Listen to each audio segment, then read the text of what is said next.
Tutorial. Hey, I can't do the socials right now. Why the fuck did you whisper? What the hell was that? Why was that the first thing we heard? Because I can't do the socials. No, it wasn't you. It was Crypto. What? The whispering thing was very interesting. Okay, now I can do the socials. Oh, sorry. I'm Go ahead. functioning We'll at talk about the home stuff. I'm I'm functioning at 60% tonight, audience. So give me a break. Which? Yes. Hello. Talk about home stuff. Yeah, go ahead. Oh, talk about my shit. Mhm. Shit. I forgot what I was gonna talk about. Oh yeah, one thing. The Twisted Wonderland anime is coming out in October of this year, so stay tuned for that.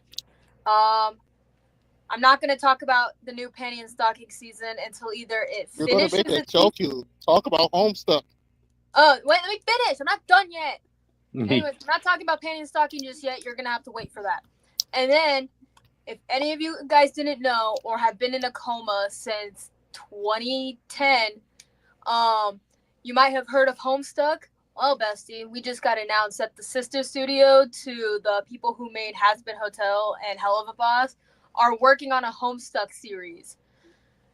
Godspeed to all the Homestuck fans. I was never a Homestuck person. I was more of a Hitalia and creepypasta person. Godspeed to those people. I wish you the best of luck. I don't. May the force But be now with you. I got things to work on. Gotcha. Alright, let's just go ahead and start. We're already really Okay. fun. All right, let's go for it. So anyway, welcome to Comic Fanatic Live, the news and reviews of the week, audience. You're here, me, Crypto Secret 415. You know me by now.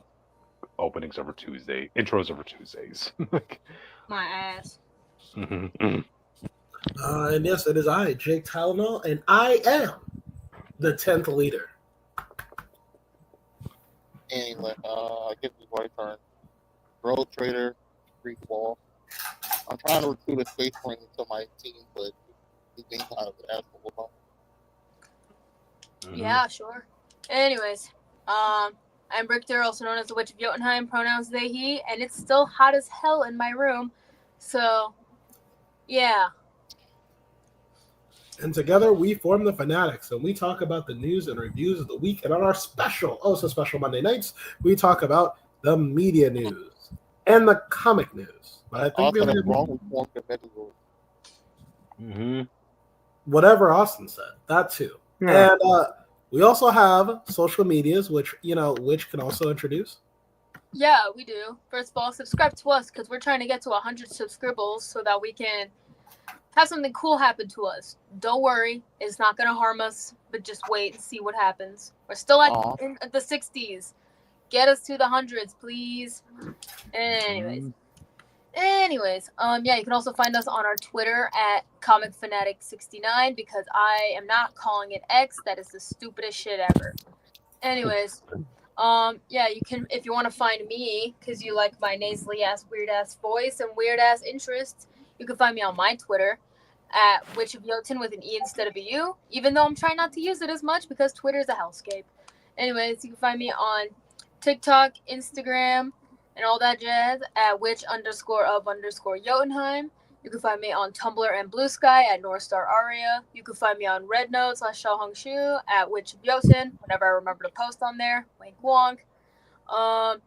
If you want to be so kind and support me financially, or just maybe see what work in progresses I have, you can find me on my Ko-Fi at Witch of Jotunheim. So if you want to help me afford a fan for my room, support through the Ko-Fi. Yeah. Before you're like, it's $20. Shut up. Anyways, Cryptid's in the same spot as always. Austin's doing Austin things. I don't know exactly what that is just yet, but we'll figure it out and see. And Jake. What's up? You know we do this every time. I'm here. Where you at? I'm stuck in the vampire world, dog. They won't let me leave. Damn, that sucks. Do you need help? I guess we'll see next season, but I'm not gonna lie to you. We might be kind of fucked, bro. All right, just let me know if you need me to get you out of there. I can get you out of there pretty quickly. You know me. Anyways, gotta work on notes. So, alrighty then. I guess with that, we should move on to the topics of the week, audience. So let's start us off with the first topic: Eyes of Wakanda season review. They The think the math series, once. yeah, the series that everybody ignored. Apparently, like God dang, like I didn't realize this show it was even released until like 3 days later after it was debuted. Man, I mean, like seriously, none of the people I follow ever made a commotion about this series. Yeah, I mean, the only reason I found out about it was like hey, I was plucking some grapes and wanted to turn on The Simpsons, and when I went to Disney Plus, they said, "Oh, come watch Eyes of Wakanda." And like, wait, it's out? Oh, jeez, 4 episodes in. Oh, dang! How come nobody's ever talked? How come nobody's been talking about this? Like, I brought it up when I was at San Diego Comic Con that they had a whole like signing for it, and they had like yeah, a little bit of promotion.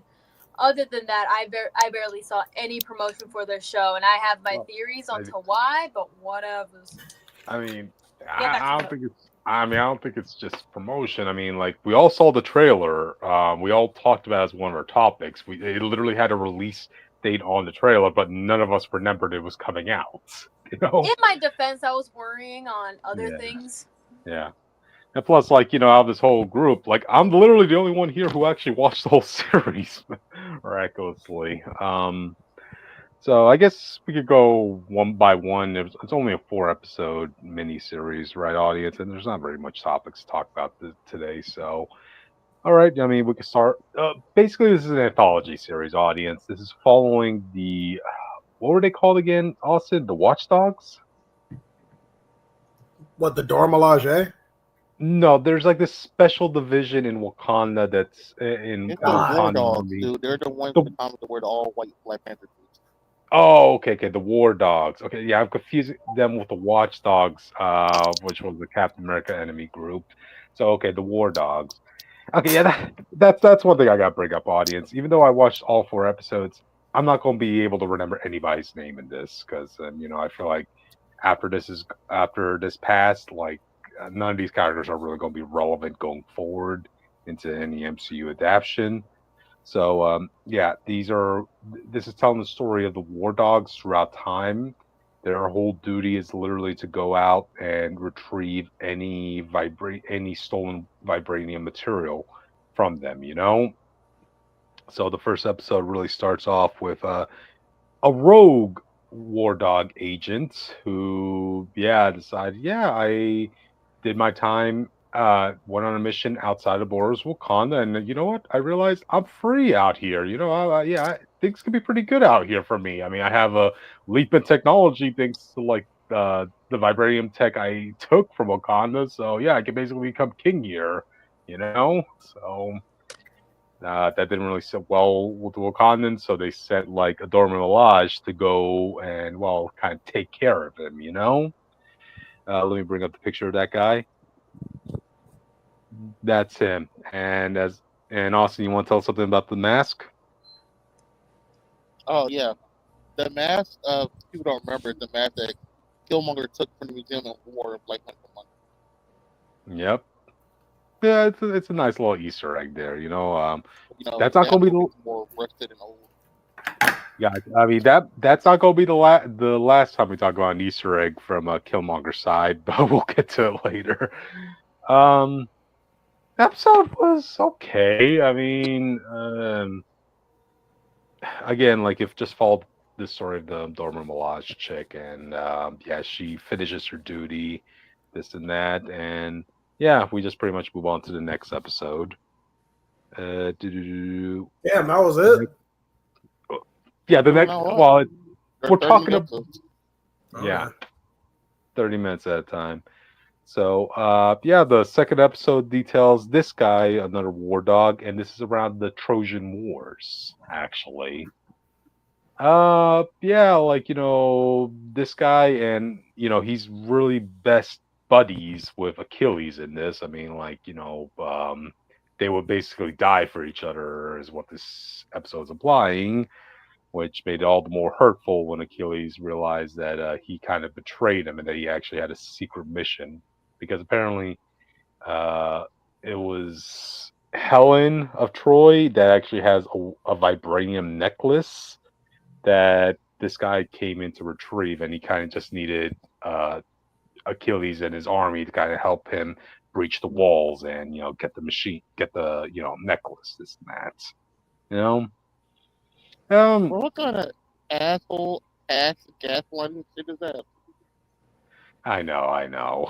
Whatever by any means necessary, I guess, is what the Wakandans are stating. Like, No. It's because like this sets a precedent for me. Like this, I got to see too.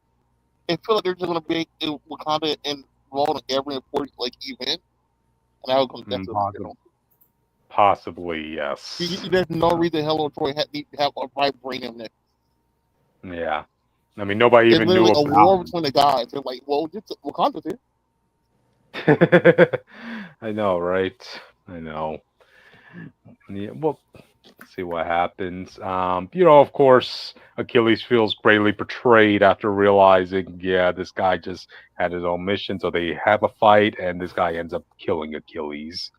Make sure to stab him through the ankle, through the Achilles tendon and all that stuff. And then And you change history like that. Nah, that's kind of fucked up.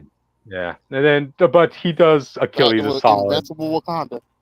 Yep. But he does Achilles a solid to put 2 gold coins in his eyes. And then, when he gets back to Wakanda, he's suffering PTSD. He's like very heartbroken about what he did to Achilles. And he still holds the necklace that Achilles gave him. I mean, yeah. If it isn't any more explicit, what was going on there, I mean, come on. But one thing that was like a little nice was that they brought in the Dora Milaje chick from the first episode into here because time jump happened and now she's an old lady. So that was okay, I guess. Okay, so yeah, that was pretty much all the meat to the second episode. Now we could talk about the third one, the one that everybody was making a commotion about, the Iron Fist episode. You know, Uh there's like a little bit of a moral topic I kind of want to talk about with this episode because the whole point is apparently one of the treasured statues, which was a dragon's head, right, of Kun Lao, it had a vibranium tongue in it. So they got one of the war dogs to come in and steal that trophy from them, you know? So yeah,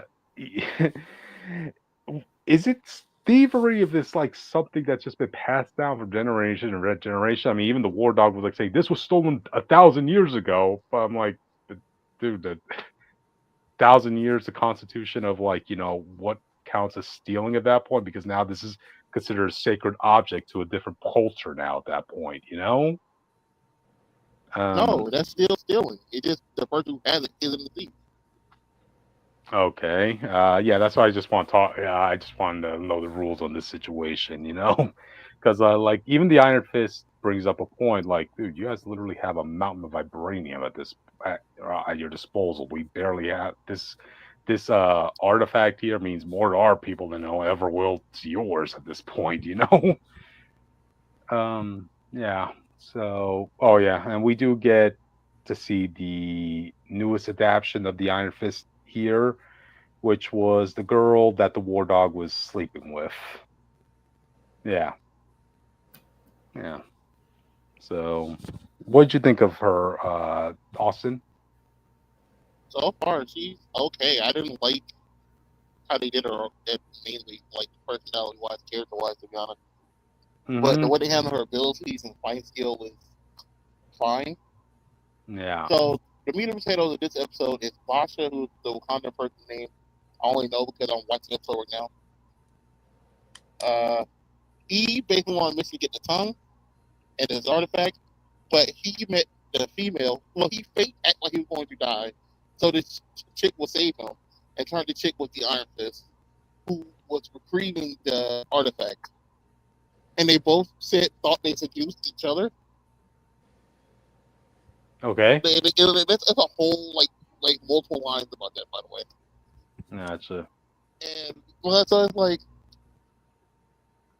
So you're just doing shit a little bit with some of this stuff. And Yeah. then they established, after all the bullshit they set Wakanda, make Wakanda this invincible type thing. This way sneaks in Wakanda the easiest way, like, Yeah. She sneaks aboard the guy's ship as he's she returning literally just back. walks on, sits in the back, and she's in Wakanda. And she gets pretty Mhm. damn far. Yeah. I And mean, then it's I, like I think, they confirmed that Iron Fist can't break like regular vibranium. yeah. Which I Now, don't think he's ever been able to do, even in the comics. You know. no, but it's like the whole point of the vibranium MCU is that most of that like function got reworked by Shuri to become better. Okay. So vibranium back in the old days wasn't as refined as it is now. At least it should have been. Okay. It's not a problem that he couldn't break it. I just wish they showed like that thing. It feel like every time we go to Wakanda, they're kind of down. They hyped up what Shuri did, and then they feel like they backtrack on what Shuri did. So when you go to Yeah. I Black Panther know. 1, I know y'all haven't seen it in a while. They Yeah. tell you everything in Mono Wakanda was made by Shuri. Hmm. From clothes having vibranium to the trains, all the other stuff. But they Yeah. I have the remember. trains, all the other stuff here. Yeah. That's. I So guess what the she fuck made. did Shuri actually do? Because they look exactly the same. Nothing has I changed. guess. I guess Shuri just made it 12% more faster, the delivery system. I don't know, you know? Yeah, because this Oh. show does not do a good job of taking you back in time Wakanda. It just feels like current Wakanda the whole time.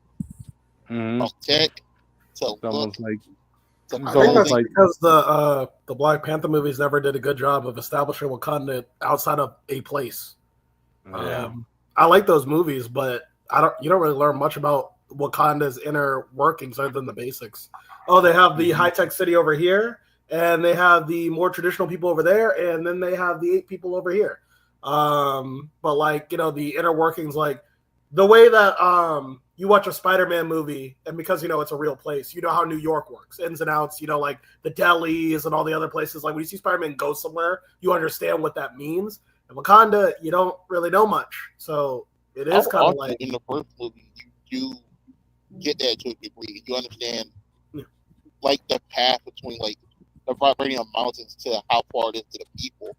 Yeah. My problem is that even if you want to say, even if you think that, which is fine, I can prove that to them. They established that most of the stuff is because of Shuri, but then actively always go out the way to show that this stuff has always been here. Yeah, That's my problem. but I think they ran into the problem with, well, how do we show that this society is advanced? I think it would have been interesting if they just said they have do technology exactly that what they say. hasn't been. Wakanda's 100 years in the future. At Yeah, all so I think times. it would have been like Just go you go back to the 100 Trojan. years. Yeah, I think it'll be my bad. I'm eating. No, I shouldn't be. Okay. I think it'll be interesting if you go back to the Trojan War, but they're like in the 1960s, like that, and their technology. That would kind of be cool. Oh, Mhm. I was saying, that's I'll all make you have to do. It was like if like anytime they go back to Iron Man. If Iron Man's in the Wild Wild West, he can still make an Iron Man suit, but it's not nearly as good. So you can have Mhm. similar tech and just be downgraded. But these Yeah. dudes are still just using like vibranium gauntlets, the same that you will use today. Yeah, keep with the times, which apparently I guess the writers weren't thinking about. You know? It's an anthology. How do you not think about it when you're actually jumping through time? Hmm.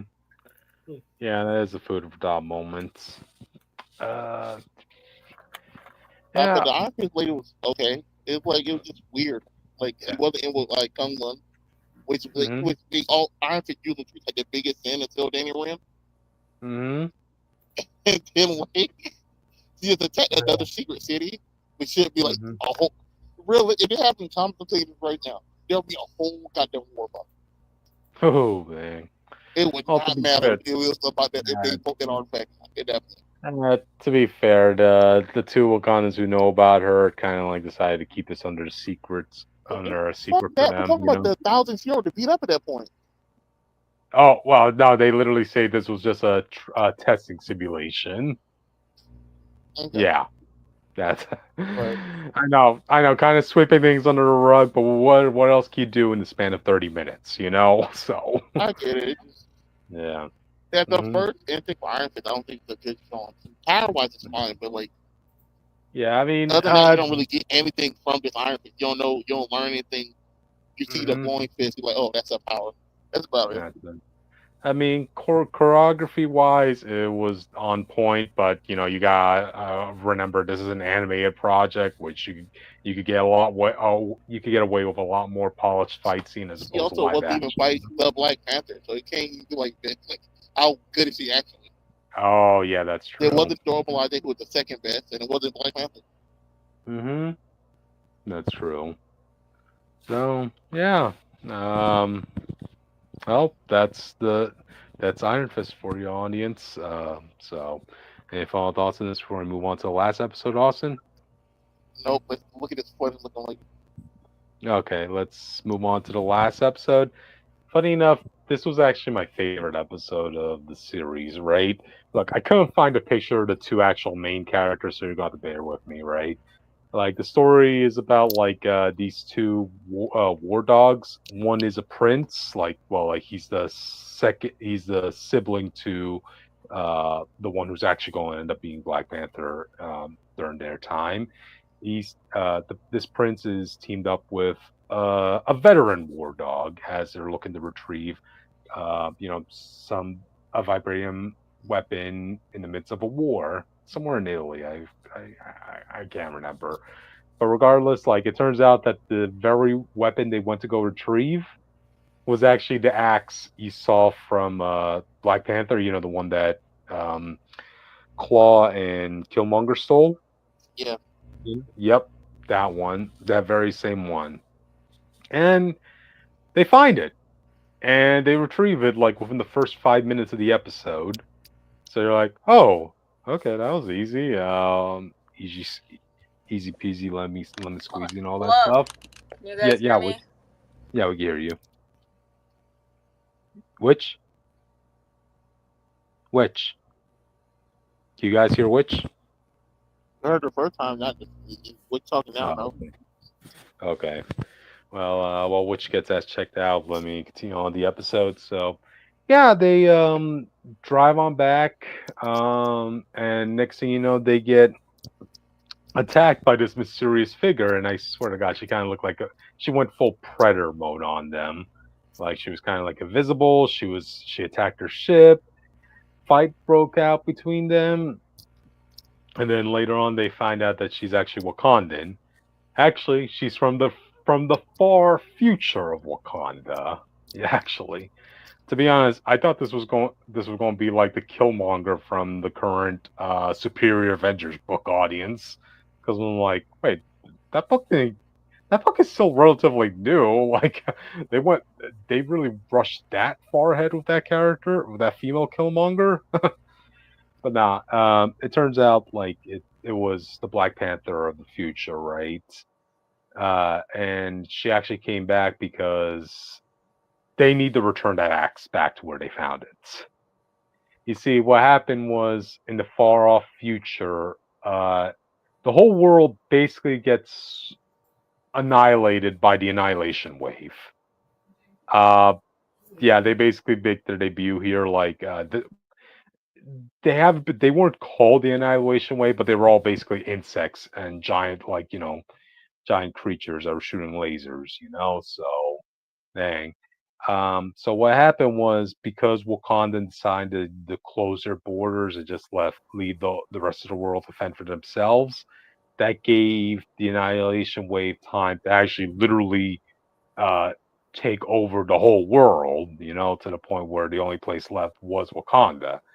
And because of that, because of their numbers growing, they completely annihilated Wakanda. So Yeah, no, like um, it's stupid to do that constantly. Every time I they know. do close their border, something bad happens. You know, I don't know. Um, You did it. I know, They right? think it's funny. It's all open the border, and then the thing didn't happen. If they close it, the name more attack. I'm just saying. You live and learn. Oh, what, you there? Now I am.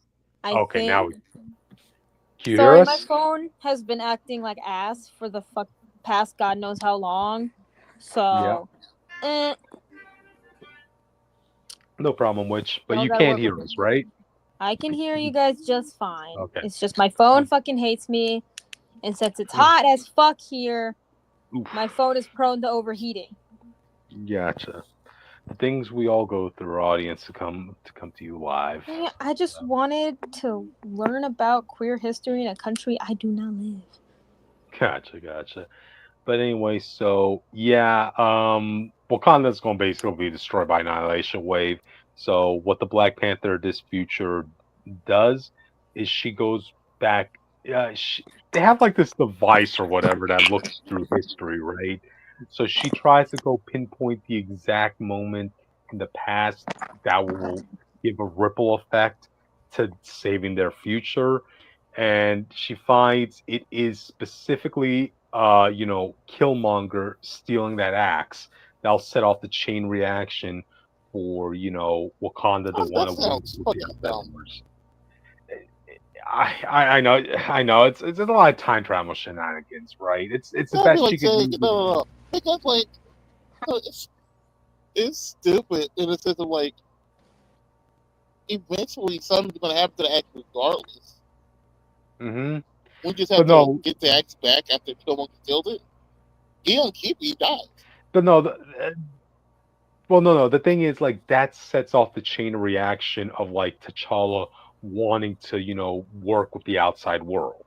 You know, Well, if you I, want to play that, then the thing that starts will be the dad killing his brother and not taking Killmonger back. yeah, I know, but I guess you have to give the future Wakandans, some I'm slack not giving because them they credit. are They're supposed to being. be smarter than us. No, no, all their smart people are dead. It's literally just the Black Panther and her handful of Dorman and Lodge that are just left. Like they're all thinking about this on the fly, as the swarm just continues getting through their hideout and destroying all their defenses. So I mean, even this future Wakandan, this future Black Panther, right? She can't stick in the past for too long. So yeah, she conveys her message to the two men, and like they come to a difficult decision where they do have to bring that vibranium axe back to where they found it. So it could eventually be stolen in the far future by Killmonger. Wait, what? So yeah.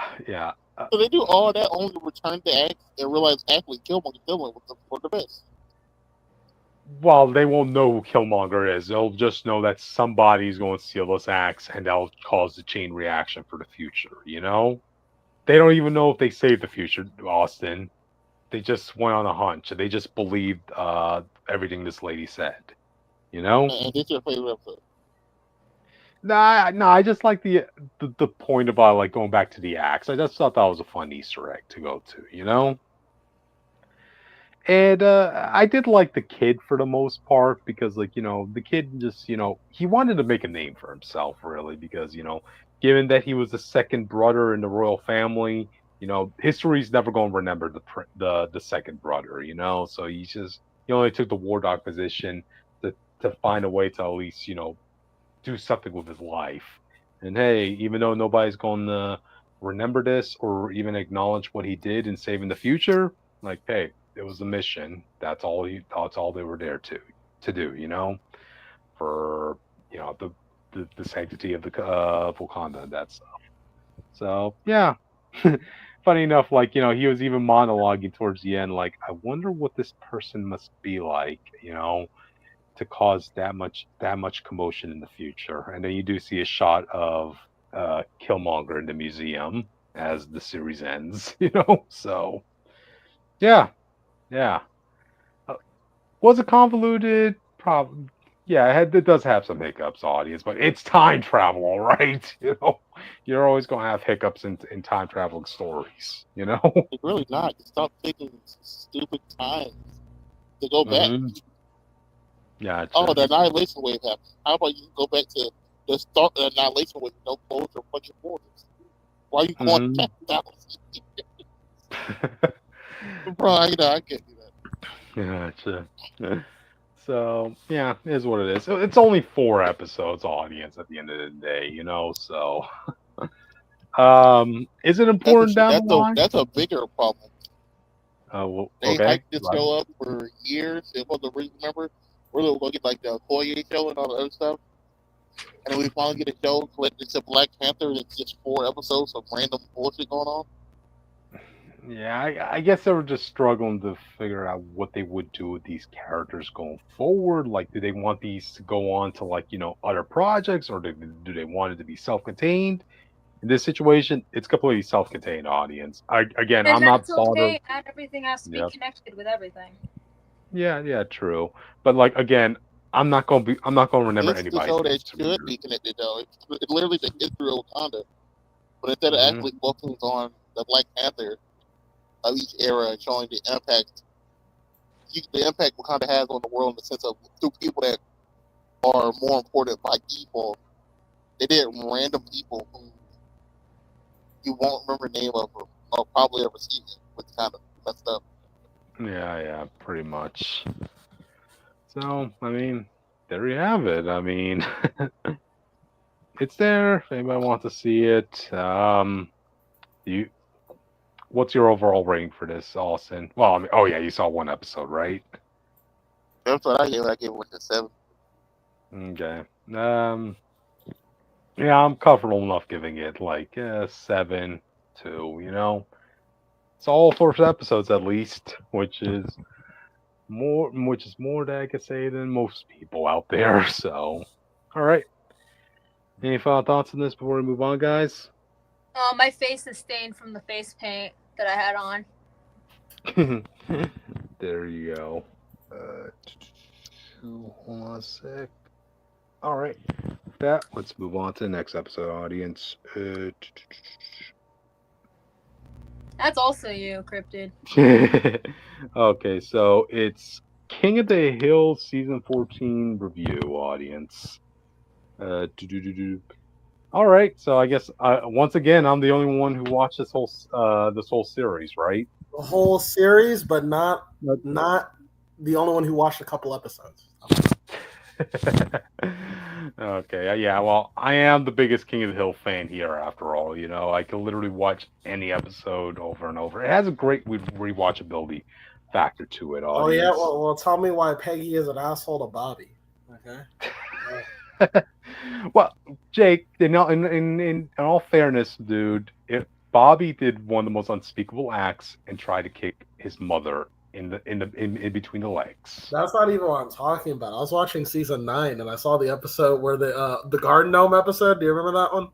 Yeah, I remember. Yeah, Bobby got the blame for everything, even though it was Hank's fault. Yeah. But Yeah. she just thought like Hank was covering up for Bobby at that point because Hank would never lie, And it was actually Hank who destroyed that gnome, by the way, Jake. I'm telling you right now, if I'm little boy Bobby, if my mom does that to me twice, oh, I'm gonna be throwing a tantrum, bro. That's gonna be a week of problems for you. All right. Oh, dude, Jake, do you know who Peggy Hill is, dude? Boy, he was in high school. Oh yeah, sure. I mean, Oh no, he's in middle school in this in that version. in season 9, he's in middle school. Yeah, he's a middle schooler. There was literally a whole episode about for the most part of the series, Bobby, Connie, and Joseph, they were 13. Oh, okay. Yep. Oh. So, all right. As far as the series goes, like I was the person who was most iffy about bringing this back because I loved how the series ended, in its final episode, with Hank and Bobby just finally bonding over their love of barbecuing. Hey, that's something a lot of people can relate to. Everybody, we all love a good cookout, right? At the end of the day, So, yeah, I was worried that this series was going to taint that ending, but I gotta say, I love this series overall. This felt like It felt like it kept the good spirit of King of the Hill going forward. Not many people felt out of character. I mean, yeah, there were a couple of hiccups of characters I kind of want to talk about. Bill, I didn't like him in this season. The whole, What happened to him from the first to the second episode? I don't understand. yeah, was the second he smelled Hank's barbecue, that was like his spinach to his Popeye. Like he he immediately got. lost so much weight in the span of Yeah. 2 episodes. Dude, he has the hots for Peggy, dude. You'd be surprised what a guy would do for, hey, the crush and that stuff, Bro, that's insane. He must be taking Ozempic. He must be. That's not a crush. He's a grown ass man.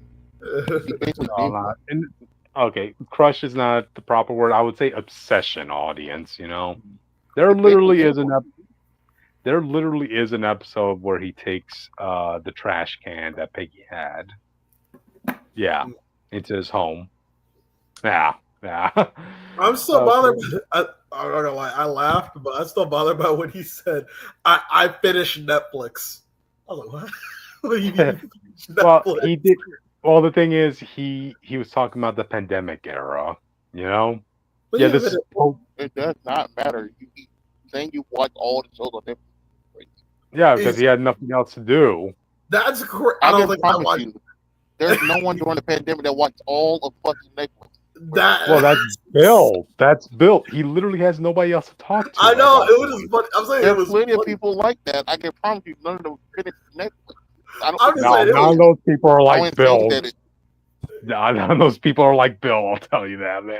I'm saying that made me laugh. But I was like, "Yo, you finished Netflix?" I never thought I'd hear my life. Yo, man, give him a star medal or something for that, like that, man. I feel like you just get a notification that give says him a go medal for outside. being a lazy asshole. I want his TV to just say like, "Now go outside." Go. No, that should be a challenge for anybody in social media. See if you can finish Netflix. Yeah. Oh man, but yeah, his plot was a little bit hammy. I mean, he was forced into retirement, audience, so he's no longer an army barber. He did meet some friends online, and he does have a part-time job at a black barbershop. Like, that was never thought of that. Yeah, so he worked. Yeah, he's chumming with everybody. He has a part-time job at a barbershop with that hairline. His hair's not even lined up. Even what little he has.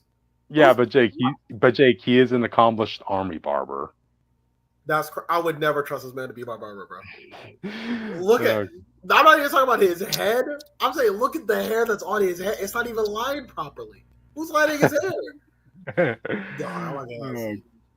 Jake, in his words, there are 52 army officers in base that aren't wearing their natural hair color. I implore you to pick them out. Like, come on, Jake. I'm just saying, if my barber isn't fly, neither am I. Gotcha. But yeah, like you kind of find out the only reason he's really popular at this barbershop is because he keeps talking about Hank, and basically he describes Hank as himself.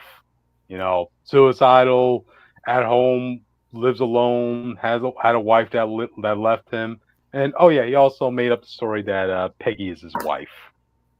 Oh, so. I was going to talk to you about this, Cryptid. Watching Yeah. King of the Hill, because that was what I was going to tell you Sunday. I started watching King of the Hill and I was enjoying it. But I know that they've known each other since childhood, and I know they've had episodes touching on this. But honestly, outside of Boomhauer, I don't know if I can be friends with these people, bro. Like outside of like Hank and Boomhauer.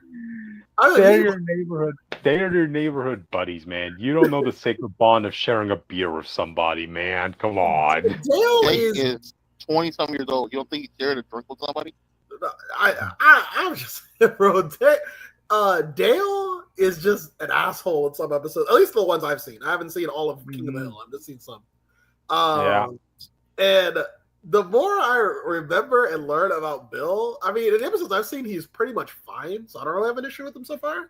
But him still having an obsession with Peggy is weird to me, dog. Like I don't know. But at least he literally has in his barbershop chair, right? He literally has Photoshop versions of him and Peggy pictures of them in the wall. One of which is Peggy's head in a lifeguard swimsuit. Let me ask you guys something. If one of your best friends had a crush on your wife, would you be okay with it if he kept that to himself? Or would it have to be He a doesn't no? keep it himself though. Okay. No. Okay. And plus, you could kick his ass. There's also that too, It's- Yeah, but he doesn't. This guy is actively lying and parading your wife around at a barbershop. Nah, that's where I'm like, that's Mhm. crazy. That's crazy. But I Yeah. don't know. But Anyway.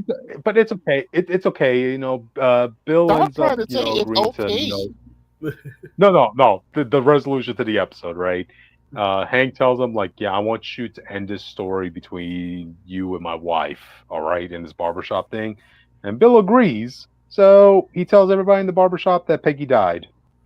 Jesus Christ. There's Yeah, so literally a instead of telling the funeral. truth, he just gets Yeah. to lie more.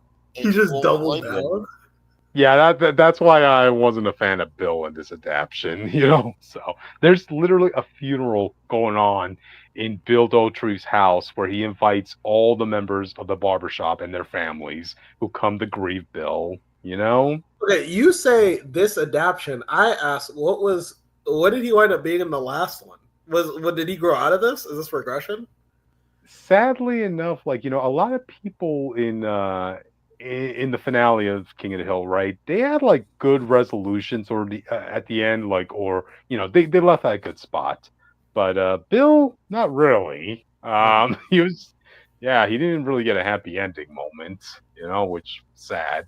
I mean, hell, Dell got a happy ending moment where for years, Nancy relied on John Redcorn to cure her migraines with a massage. Well, now Dale's learning a bit of massage techniques, So Dale yeah, Dale. So said Dale. yeah, He cheated on him with Dale. Dale. Gail Weathers. not Dale. Yeah. Gotcha. So yeah, there's that. So let's see. Aside from the Bill character, there were my favorite moments were really between let me bring up Peggy. Shoot, I forgot. No, my picture's uploaded.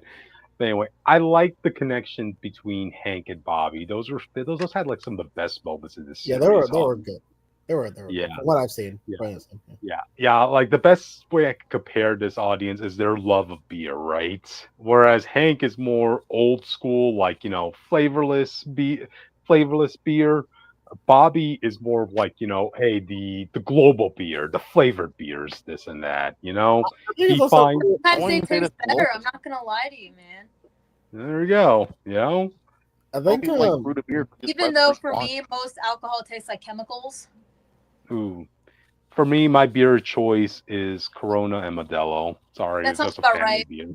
That explains a lot. Actually, not really, because I already knew that. Mm-hmm. I think Let's go for that. well, I think I like to going back and watching. Like I think one of my favorite episodes of King of the Hill so far. Well, I have two, but one of them so far is the insurance episode when Hank was trying to teach him insurance, and then he's like, "Oh shit, we don't have insurance anymore," and he Yeah, freaked because out. Hank was late on the bill. I remember that. Yeah, I think I did like seeing that, and then going to season 14 and just seeing how much like Bobby and Hank are more or less equals now in terms of how they Yeah. interact.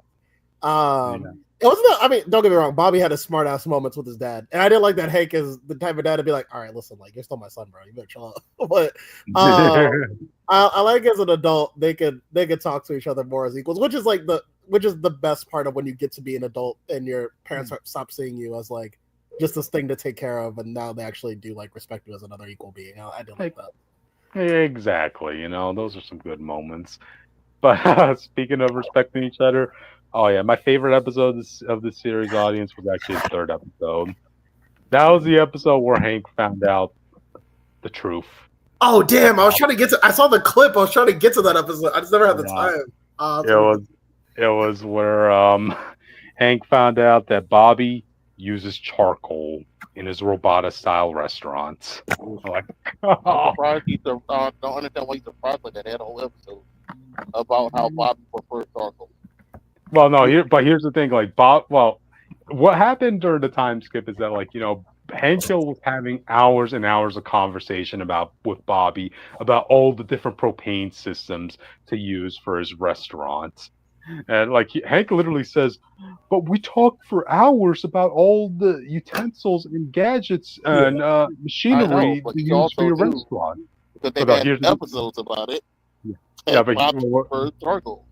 I but wait, do Jake, like but wait, Austin. Like, and then Hank tells Bobby, so does that mean all the you said after every point I made mean nothing to you? Like, I did like how Bobby said, no, I considered it. I heavily considered it, but for what I was trying to do, charcoal was the better option. So I couldn't yeah, use it. I he wanted to be wants traditional. Yeah. he wants to be traditional to the Robata style cooking method audience, which does involve charcoal, a specific type from what was it, Japan? Yeah, it had some parts in Japan, So Asian, yeah, it's Japanese, German. yeah. I did like how Hank had to rationalize to himself why it would be justifiable for Bobby to do it. I didn't see that clip. Where he's like, well, I mean, they didn't really have propane back then, At so the it's not time, really a problem. and if they did have, and the creators Robata style cuisine had propane available at the time, they probably would have used that as their main option. So yeah, yeah. Oh yeah, there's also a whole point about cultural appropriation in that episode, specifically about like the one and only place that's left that could sell that specific type of charcoal Yoshida. refuse refuses to sell it to Bobby because he's white. I'm like, huh. Did they clap him with the fact that that dude said he was adopted? So like technically you're also appropriate. I get that what he was saying was like, no, I was raised there, but you were adopted. I mean, that's still kind of different. No, that I love that whole play with that guy because like, dude, he was like an Asian that was racist towards other Asians too. Yeah. Like when like he was offended that Bobby brought in his business partner, what's his name, Ted Wasanasan.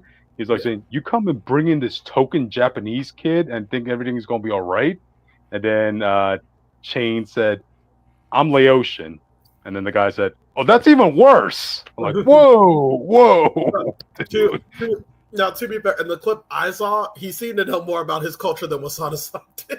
Oh, that's fun. That's a funny point to bring up. Like, for a lot of first generation Americans, children of American immigrants, right?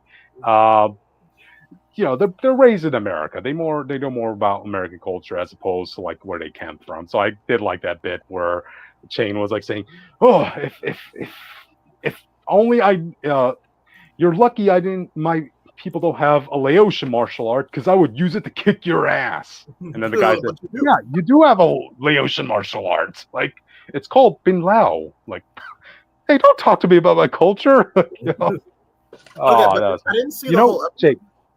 You know what made that character even more funny? What? That character is actually voiced by Samurai Jack. Oh no, I can hear it. No, I heard it the first time. Oh god. Yeah. Funny enough, like I even wanted to bring up that point when it comes to like, voice acting, this and that. Like, okay, so if we ever bring Samurai Jack back in another adaptation audience, does that mean we have to change the voice actor of Samurai Jack? Because didn't he have this conversation? I thought the actor said that he wouldn't do it anymore if he had to. Did we have this? I don't know, but like it's just a moral discussion of like, should we? Because like when you think of Samurai Jack, you think of that voice. There's nobody else you'll ever think of. Come on, So I like that they brought it. Kind of hard voice to imitate. Yeah. Mm-hmm. Yep. That very voice. distinct. He's a very distinct man. Yeah. I do have a question, Cryptid. I didn't. How did they get Yoshida to change his mind? I didn't see that far. Well, I don't think they got him to change his mind. It was just that Bobby decided to like make foods that are more authentic to him because like I forgot what the name of his coworker is, but he kind of like talked him into telling him, "Look, dude, you gotta be authentic to yourself as opposed to trying to please everybody. Look at me. My past jobs, I worked at a Caribbean spot, a Persian restaurant, even an Italian restaurant, and you know what? They all had Latinos working in the counter, working and cooking the food.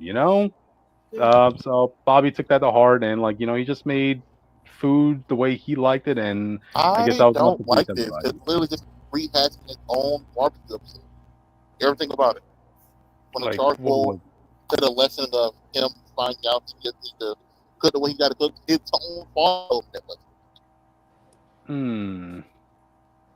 Well, yeah, I guess The it just. whole end of that argument of what's barbecue between him and Hank in the earlier seasons was that he realized he just let Bobby be who he wanted to be and cook how he wanted to. Yeah.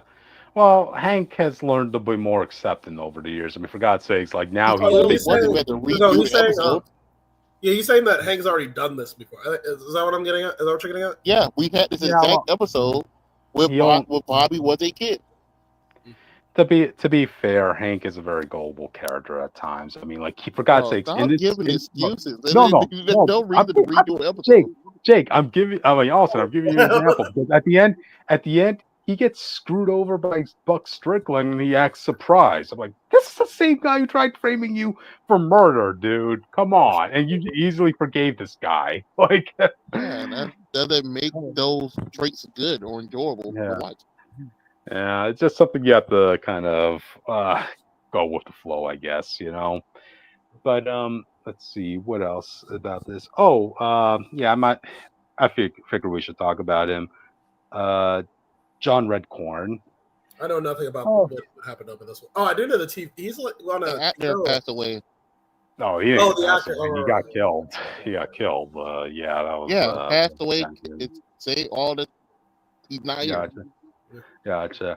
Man, I remember watching the trailer for this series, and I thought there was going to be a whole heartwarming episode in this season about, like, you know, him and Joseph bonding because of a horse, you know. But that really didn't come to fruition. I mean, he wasn't really here that much, to be honest. Yeah, he said a couple lines every 5 episodes, but that was it. Even by the season finale, right? I don't know if I was the only one who was noticing this, but his words kind of felt weird. His line delivery, like he was like saying, "Hey fellas, would you like to try John Redcorn's Redcorn?" Like, it feels like you're taking parts from previous recorded lines and just mixing them together. I wonder if they had him in the script, but I wonder if that was around the time. I don't know. That couldn't have been because that would have to happen after. Yeah, they have impact the show. Yeah. So, basically, his heartwarming moment, just finding out, you know, he's going to be taking care of the horse, but he only is going to take care of the horse if Joseph promises, you know, come by for a time and, you know, test the horse out every now and then, you know. So yeah, I do wish, I hope that in the next season they do recast John Redcorn, you know, just to have that father-son moment that he never got with Joseph in the show, you know? Do you think they'll do a thing where, like, he'll die in the show and they'll have to make his son, like, have to learn more about him or something like that? Nah, I wouldn't. I don't think they'll go that far. I mean, he is a popular character. He is a fan favorite, you know? So I think it went to the nature of how he died. Yeah, it's up in the air.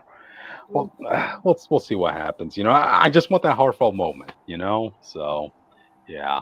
But let's see. There is one character I do kind of want to talk about though that's caused quite commotion. Khan. Okay, audience, I understand why they had to change the voice actor in modern day, but this voice just isn't working for me. Like, I don't hear Khan coming from this guy. Like, he has a younger sounding voice, is what I'm trying to say, audience. And I just don't think it matches, you know, Khan, you know, who's very thick in his accent, you know, coming in from, you know, an immigrant background, you know. I just realized I think in the first 2 episodes he doesn't say anything, right? Like, it's just the wife that says something. Yeah, Jake. That's what in the first episode. Yeah, Jake, this is what has me thinking, like, maybe even the writers don't want to openly say it, but like, yeah, this Khan isn't working out for us, so we're literally just gonna keep him all the way towards like the last 2 episodes and just have him have 1 episode. That's it. I mean, you do see Min throughout the series, audience, and it is established that they are still living in the same house. So, what was it about, like, keeping it hidden until like the last two episodes? Audience. Oh, cryptid. So in the first episode, they had a guy look after their house, which I guess Hank Oh, never seen this guy. yeah, But is he that's the voice of Goliath from Gargoyles. Actually, okay? Keith Does David. he come back? He comes back every now and then as like a supporting character in this Okay. series. Yeah, Okay. yeah, I was like, he's a regular. I feel like Yeah, based on what little I've seen of Hank, somebody he would trust to watch his house had to have been like an important person. To somebody. yeah. I know everybody Well, was to be assuming fair, that the this. only other people you have is Dale, Bill. Mhm. Will you trust them to watch your house? No, absolutely not. But I guess Oh what I'm Exactly. saying is like I feel like because he doesn't even like people fucking with his lawn or his gutters or anything. I was like the guy to be really comfortable with this guy. There had to have been something in between the time skip that made Hank trust this man so much. Yeah. But it was an understandable agreement. Like the second Hank and Peggy come back from Saudi Arabia, like yeah, he gives ownership back to from the house to Hank and Peggy. So yeah, he's a good guy. It is Keith David voicing him, and that's one of the things I like about King of the Hill. Like you sometimes get like a lot of these celebrities here, but they just voice their casual voice. So yeah, one of the mill sort of talking points and that stuff. So yeah, I would like to see his character come back, eventually again. But yeah, going back to Khan, yeesh. Based on where he left off in his one episode, yeah, we might not be seeing Khan. So I'm wondering if they're just looking to retire the character at this point, because Interesting. what happened, audience, was Khan and Min got divorced. Oh, And yeah, I didn't That was see that already coming. always set up to happen though. okay. Man, I I, guess I, I I never I wasn't into that part of the I lore, so I didn't know they uh, have uh, married uh, people. Austin, I guess I must be as gullible as Dale because I did not see that coming. So If you go like, back to some like early episodes, while they do have a good time together, there's a lot of mhm, episodes where she does not like Han or his mm, his demeanor, how he handles things. oh wow. And it's not So like the yeah, I Hank guess. and Peggy where they, make up eventually. But they'll just Hmm. leave the episode on those notes sometimes. Oh, okay. Which is funny you should bring Hank and Peggy because, like, you know what? The second Peggy heard about this, she wanted to rub this in Min's face for all the talk that those two had about Peggy and Hank splitting. Just But justifiable oh, contract, I feel. Justifiable. yeah, but but because this is an Asian culture, uh, getting divorced is a very bad image. So Khan and Min kind of pretend as if they're still married. I mean, for God's sakes, they are celebrating their 30th anniversary in the Nine Rivers Country Club, even though they've been divorced for about 2 years now. I mean, it They was could to a have just point where like, separated them. yeah. I mean, for God's sakes, Their way to audience. stay married and not have to be together. Like I don't know. Yeah, Yeah. that seems more like a cultural thing. That's just like they just don't want to have the shame Yeah. of saying officially we divorced, I guess. Yeah. I mean, for God's sakes, audience, Khan is literally living in the garage. I'm like, Jesus No, God Jake, Christ. that's what I dang. mean. That's why you separate. They Mhm. officially divorced. They don't tell nobody. You Yeah. due to I guess. separation, you're still married, just not together in a sense. Yeah. I guess like the other reason why they want to keep up appearances is because because Connie finally started to date Chain Wasana-san, right? The son of the The famous guy they're Ted trying to set her up Wasana-san. with the whole show, Yes, exactly, Jake. Austin. Jake didn't But believe me when I told him. Austin, I guess in Connie's defense, like Chain, dude, basically became a male model at that point in his early adult years. Yeah, we He's saw an we saw asshole. Then he's an asshole now. yeah. Yep, Was he's he a not an fraud. asshole in the original show? Yeah, No, he he was an was. asshole. Oh, okay. Mhm. He's a frat boy, also, but he does have a roster of people he's been with at this point. Is what I'm trying to say.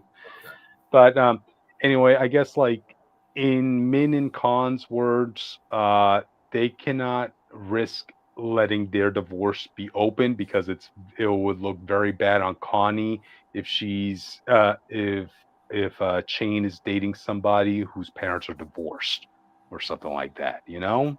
Weird culture, I guess. Yeah, Yeah, yeah. But regardless, the episode ends with everybody finding out that they got divorced and like literally the Oh, last I yeah. saw that clip. That was because Bobby was talking to Connie, and then Dale put it on the fucking screen, right? That's what that was. Yes. Yeah, That's the one, yes. yeah. Oh, and apparently, again, like apparently the community wouldn't even would look down upon Connie for dating a hillbilly redneck like Bobby. I'm like, God dang it, man! Come on, this is modern times already, dude. Come on, like this is Well, some Not even America. things never hillbilly.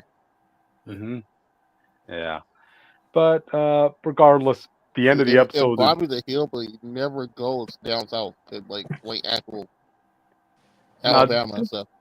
Nah, this is what everybody sees would see everybody in the community would see Bobby No, as that. I remember how judgmental Con was. Just Yep. it I always mean, for was fucking weird. Like you stayed next to this idiot.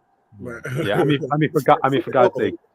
mean, for God's sakes, Bobby is literally cooking the whole food for this party, right? And Because Bobby got such a glow up, I thought they'd be like, well, you okay? Like, I thought they'd at least be like, no, you're no, okay. no. What everybody's actually congratulating is Chain. They're like, "Oh, Chain is the man for bringing this food," you know. But nobody's telling them that it's actually Bobby who's actually cooking all this. You know, like, damn. Humble man. Bobby's a Oh, humble man, I guess. gotcha. But yeah, like literally, the end of the episode is, after it's made public that Khan and Min divorced. Khan is literally packing all his stuff up because at this point they no longer have to keep appearances anymore. So he's out of the house. So damn. Um, I wish there would be a happier ending for Khan, but again, the voice just really throws me off. Even the way he laughs, I don't want to hear this voice actor try laughing through Khan. It's just, nah, Sounds nah. like you won't. Yeah. So, but yeah, the other part of this episode I want to talk about is actually Bobby and Connie. Yeah, they tried bringing it back. It was a little weird for me to find out that Connie is really open to being with In Chain. gangbang It, no, aspect. no, no. Like they're actually in an open relationship, Austin. I know. I told Jake about it. Yeah, he told me. But when And she I told shows up in someone. the first episode, when you see her, she's coming Yeah. from getting uh gangbang. You read it, right? I didn't know that. Oh God. Oh God, am I turning into Dale audience? Am I kind of oblivious to the affairs happening? Like, oh dude. It's the Okay. government's fault. Yeah. It is the government's fault though. Yeah, I found that weird that they were so into a one-sided open relationship because Chain is allowed to hook up with any chick, but Connie, she's like, yeah, I have my studies and education to go to, so I don't really have time for any other any other partner, like Oh, I thought it huh. was gonna be like I thought it was like he said no, you can't be with somebody else. It was just like no, I'm just too busy. I don't really care. It's the one guy that's like, Yeah. Yeah, I thought that was weird. Even at the party, right? I did like this moment where, after everybody in the community was disappointed at hearing what happens to Khan and his family, Connie needed somebody to be there for her during this moment, but Chain is like, look, I'm not really good with this sort of thing. I mean, if you want to bang, okay, yeah, we could do that, but like, damn. Anything else, he's really good for nothing else, So He's realistic about it. yeah, and that's where Bobby comes in. So yeah, he's really the voice of emotional support for Connie, and I kind of like that they end up getting back together. I mean, keep in mind it's not a honeymoon phase, audience. Like they even make a point in this to say that okay, yeah, we liked each other when we were 13 years old, but we're in our 20s, so we're kind of different at this point. So we kind of have to adjust to where we're at right now. Like for God's sakes, their first date. Bobby tries taking Connie to like this violin orchestra theater, only to because Connie, she was really good at the violin as a kid because her dad forced her to take violin lessons very very harshly. But then you find out that she gave up violin like 5 years ago, Wait, so hold she's on. not But ready. if I my vague child memories of the show, doesn't Bobby know she doesn't really like fuck with violin? Exactly. That was my No, problem with a lot of the decisions they made. no, she did when they broke up. Like Connie was shown that like even though a lot of the stuff she's doing right now was forced upon her by her dad, she does like doing that stuff in her off She time. doesn't like the She did work. not enjoy doing violin. I remember her saying she hated it. No, like I remember her trying to threaten Bobby, like saying like, "Oh, if you break my violin, it'll be Bobby's last note." Oh well, to be Oh, fair, but I that think wasn't because it's he liked it. That's her father forces on it's her. more because I If think her it dad breaks, would she have a still don't get in problem. trouble. Yeah, but I don't know. Yeah. I haven't watched it. I just vaguely remember this came up before. I remember I tried watching the show at different stages of my life. She pretty much As a told kid- him everything. Yeah, Mhm. I think as a kid, I just remember her not liking it. I think she just liked Bobby because he was just like more To free. be fair, we didn't watch all the show. Maybe eventually she did like it. But there's specifically episode where she hated it and she left from a practice. They go see Bobby about it. Mhm. She did like the violin when she was able to play something that's not traditional, like bluegrass. Oh, okay, I can see how that. Okay, she's like, oh, Yeah, how yeah, beautiful. yeah. Yeah, I see that. Yep. But anyway, so yeah, they're getting back together, audience. So I mean, that's good. I mean, I wasn't really down with Bobby's new girlfriend. What's her name? Willow.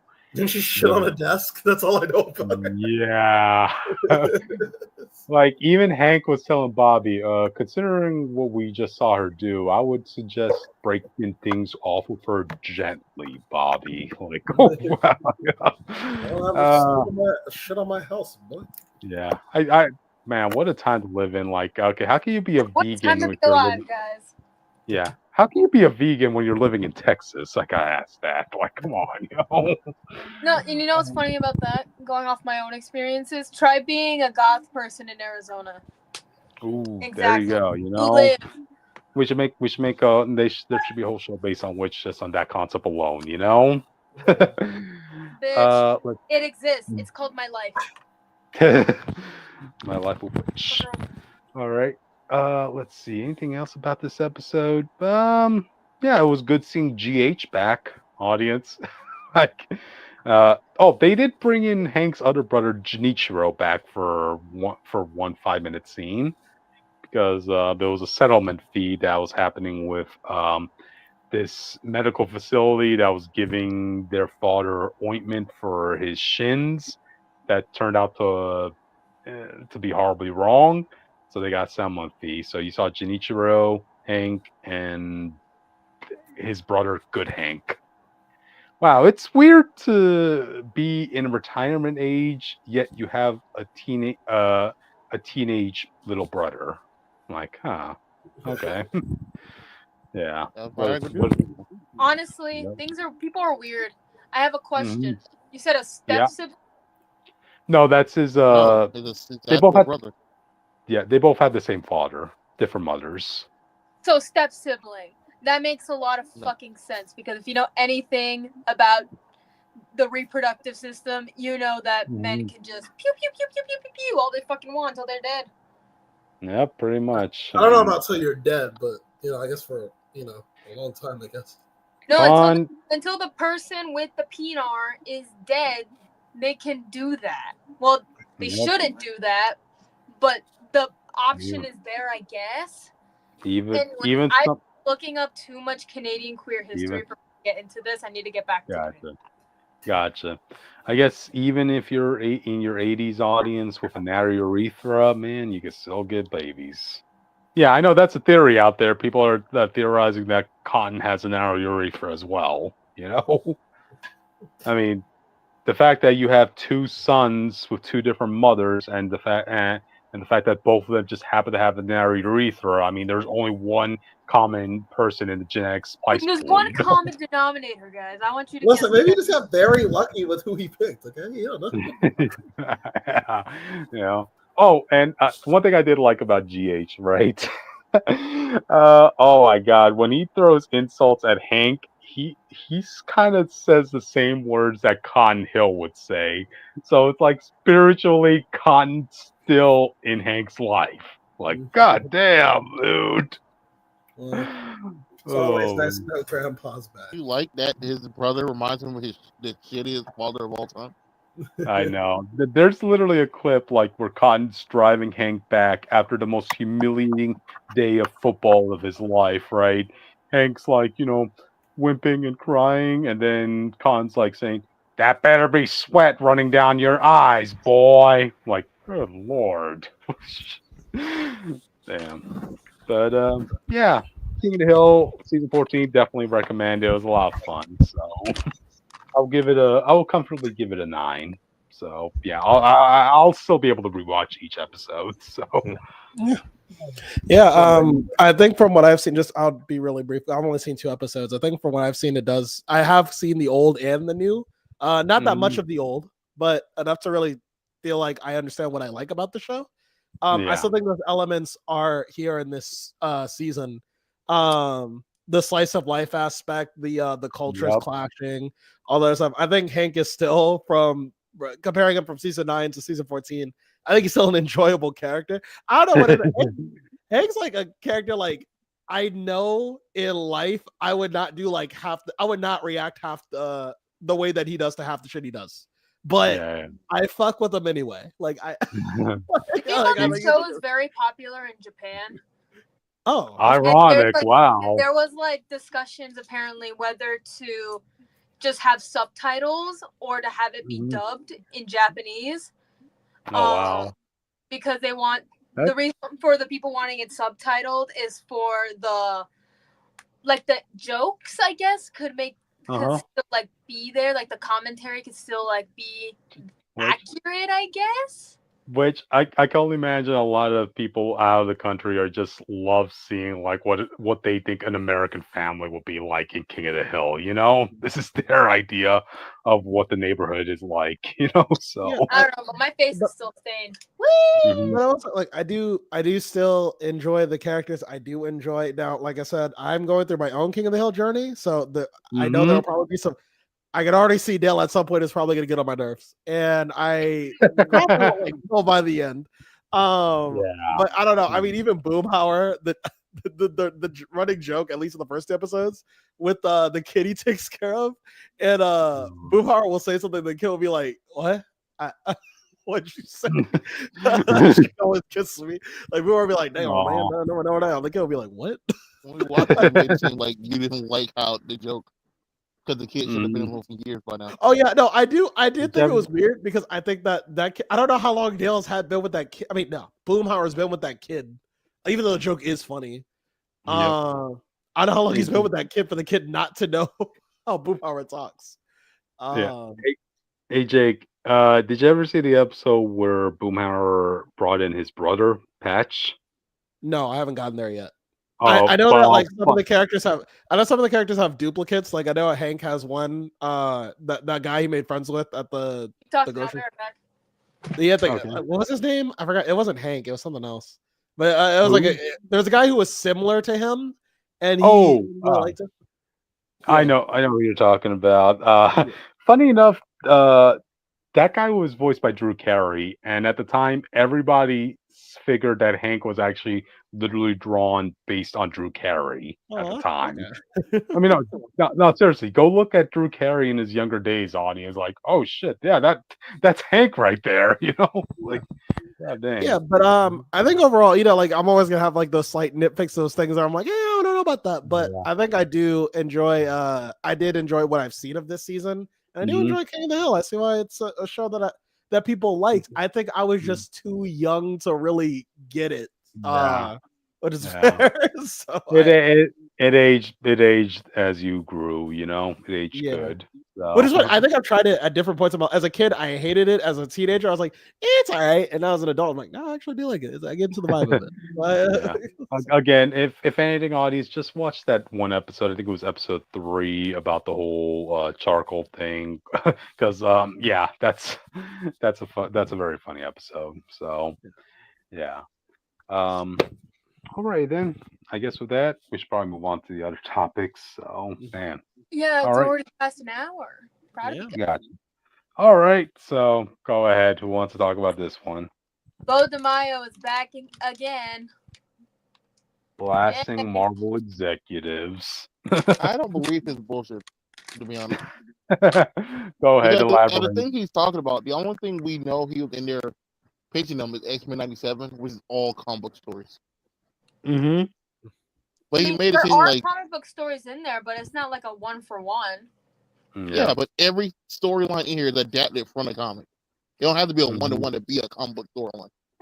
I mean, Mm-hmm. not true. I Yeah. mean, If you go by what he says, he made it sound like bring up a comic book storyline in general just means your show's not not going to happen.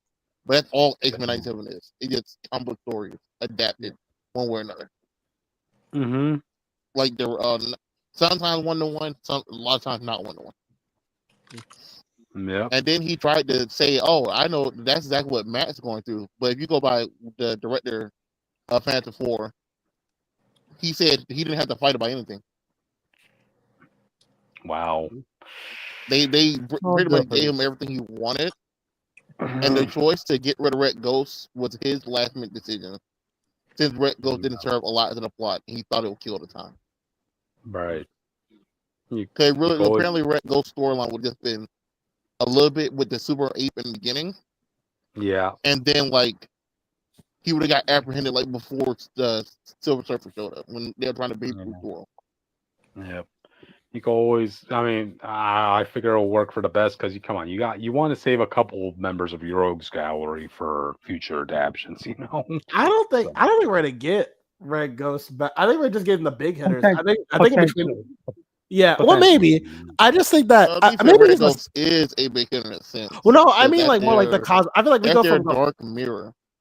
Oh, I mean, you could do that. I mean, like I said, I'm not gonna pretend like I know the exact direction, but I feel like if I had to guess, Galactus and maybe like another cosmic threat, and in between these, they fight like the maybe like the world-ending villains, but not like the so universe. You probably don't try to shove it into the movie with Galactus, then.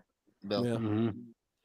Yeah. There's just one example from Beau Demayo that I want to bring up because, like, one of the things that he feels that got him in hot water, right, was when he tried to adapt the Adventures of Cyclops and Phoenix into the season 2 of X-Men '97, specifically with giving Scott and Jean the code names of Slim and Red, but that got rejected by the executives apparently because they thought it was that's fucking stupid. Yeah, because that sounds fucking stupid.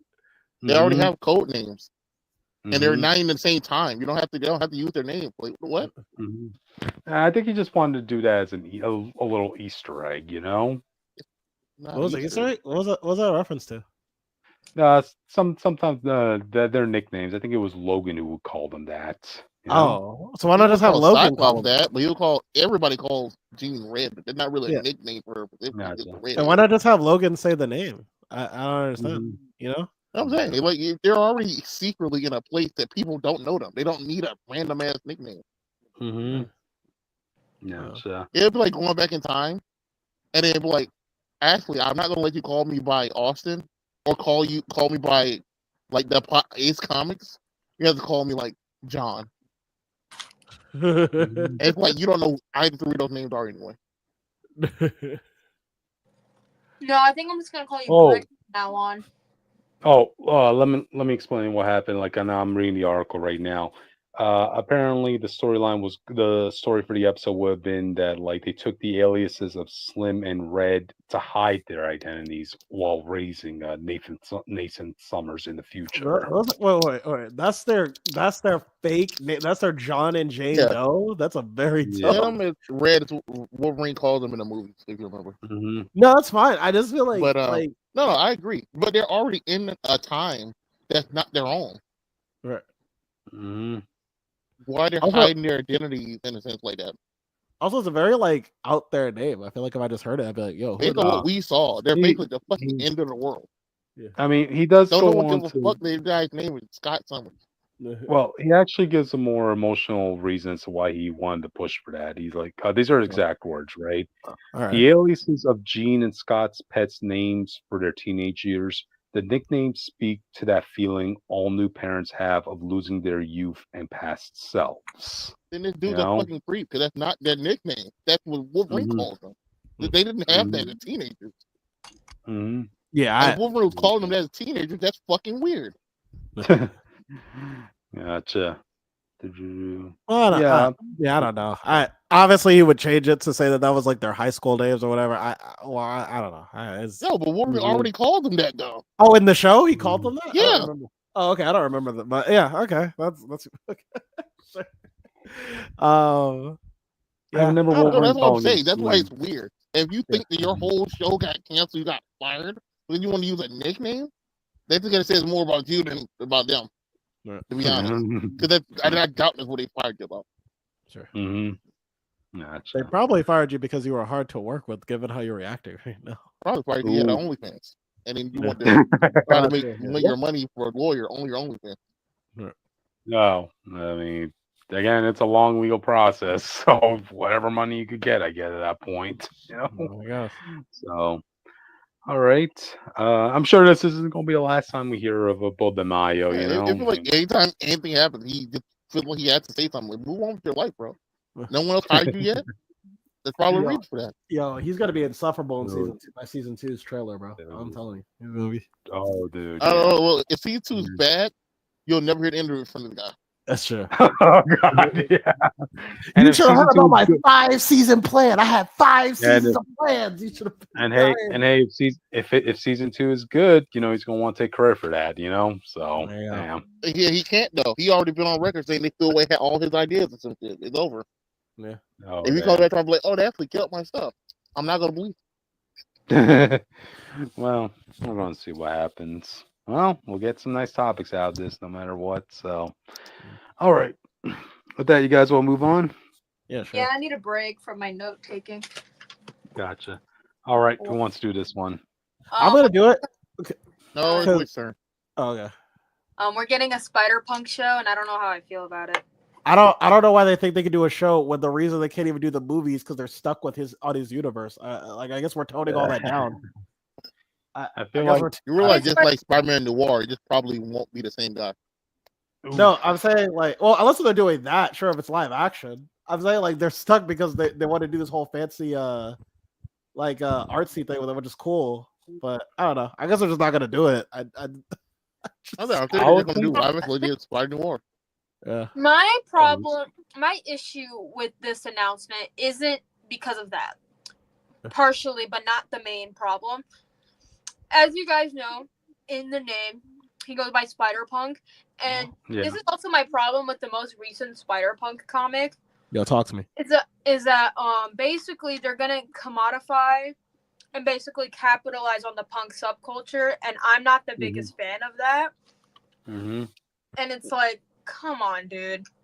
We'll capitalize on What way? does that have to do with the show that's based on that probably most likely use the Spider Oh, that they oh, are? wait, I literally just told you. You They're said Well, it's no, based on a actually comic, do- not the show. Not the movie.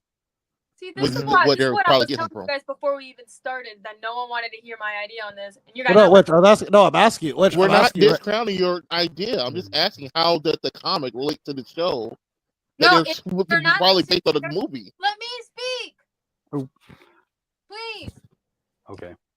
Okay? A lot of my problems with how these companies, right, adapt certain alternative subcultures, and this also relates to this potential show and also any other Spider Punk comic as well, is that they're taking the subculture that this character is a part of and using it for capitalist gain, which doesn't align with a lot of punk ideals and other alternative subcultures, but that's not what we're talking about. We're talking about Okay. So punk I wanted to ask you. So if they were to, so they have to, so they're making let's say they're making a Spider-Punk project. It's gonna have to make money, right? obviously. So what I'm saying is like, how would they do it in a way that's not, capitalizing? Maybe encourage people to actually like research punk. I don't fucking know, because I know they're not going to do it right. I know they're not going to fucking do it right. And I was telling people on a live stream with some friends about my complaints about it, and no one was taking my point seriously because, yay, it's black representation. It's like, yes, it's black representation. However, this is a black punk character. We should also be looking at the punk aspect of it all. Keep in mind, I don't think this should have been made. In my opinion, I don't think this should have been made. I like Hobie as a character who fits into this ideal.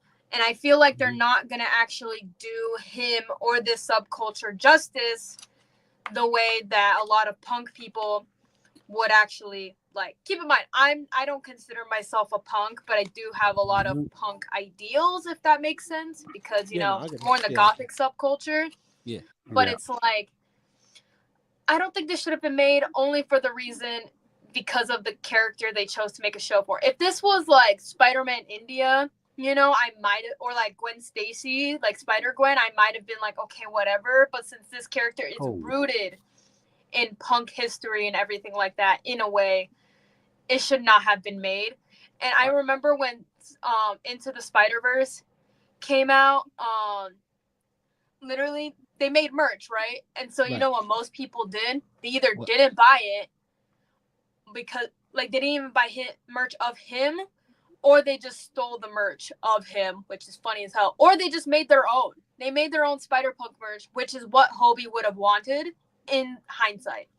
Well, okay, so it's Sony, so chances are it's either they hit out the park, which is unlikely, or they make it work. But my question to you is like, since they're going to do it anyway, to do it right, what are you looking for? Like, what would you have to see for them to be like, they did the thing right? One, maybe consult actual punks. Okay. Maybe their fucking research for once, Two, cancel it, but I know they're not going to do it. Right. Because Hobie was a popular character, which I like Hobie. I'm not going to lie to you there. Right. It doesn't sound popular if they put one behind his merch. I don't know. It's just like I want them to encourage people to make their own Spider-Punk merch.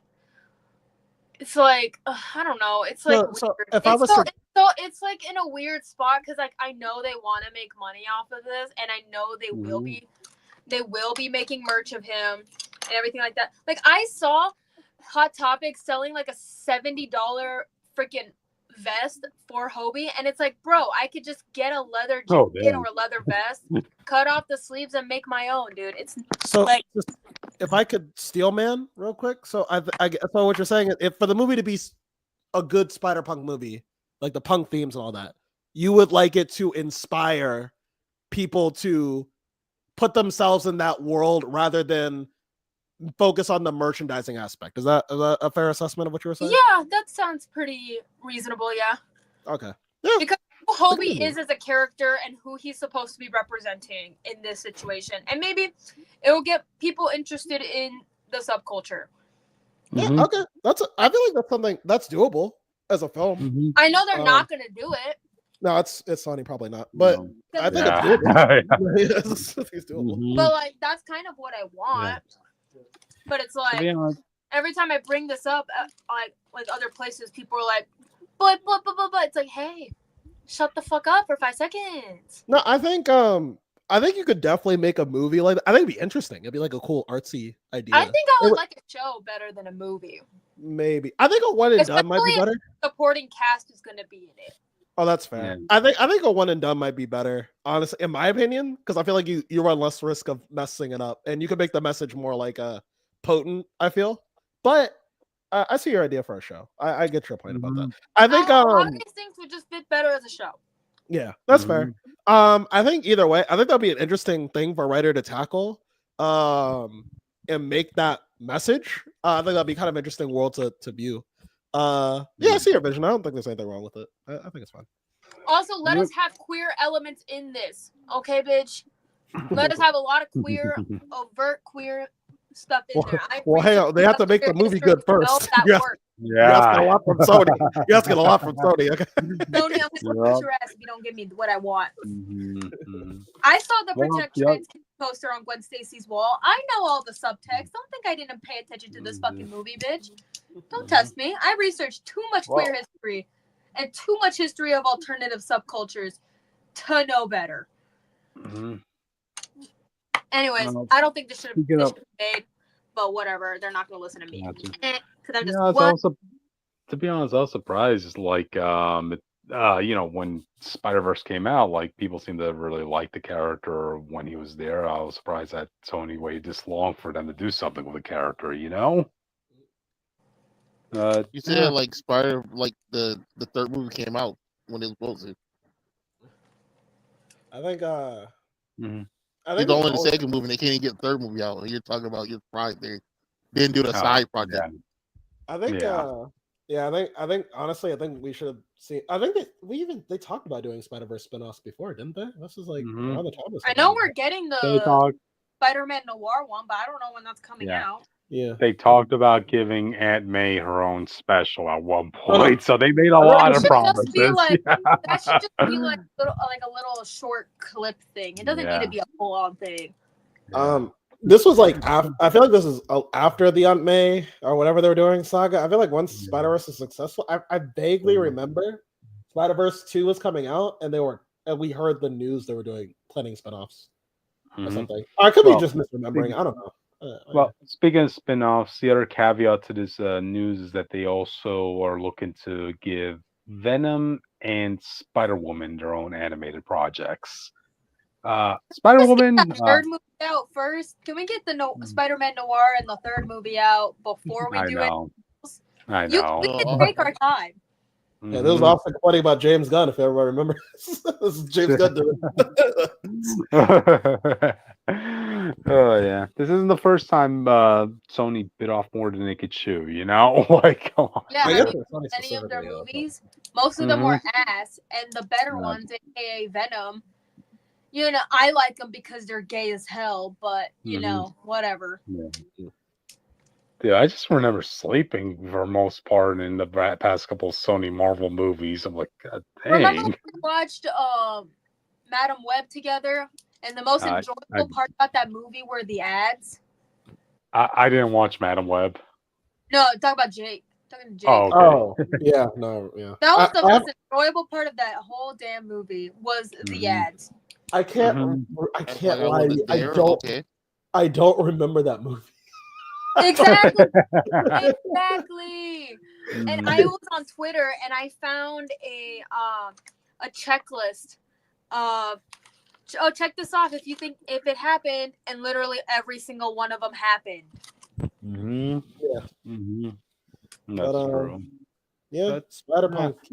Well, audience, you at this point, the quality that Sony delivers, so there should be no surprises for how well or unwell this should be. Well, if it's animated, there's hope. Please be animated. For the love of the gods, please be animated. There's no quality of some kind. Yep. But all right then. Any final thoughts on this before we move on? Please don't gentrify the punk subculture even more than it already has been. And learn to DIY. Learn to sew. Bring the edginess back. Gotcha. But all right then. With that, let's move on to the next one. Who wants to do this one? Rhino rumored to be in the next Spider-Man film. Ooh, the one with Tom Holland, audience. Yeah.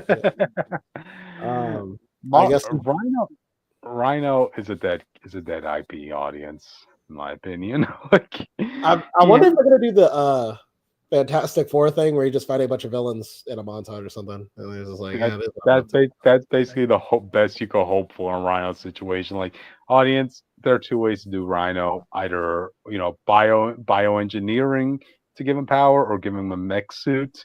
They did it twice in his two film adaptations, and both of them bombed. That wasn't because they did it. That's because they didn't fucking try. We really act like the main Spider-Man tried with Rhino with 2 scenes. I feel like the MCU would do the mech suit though.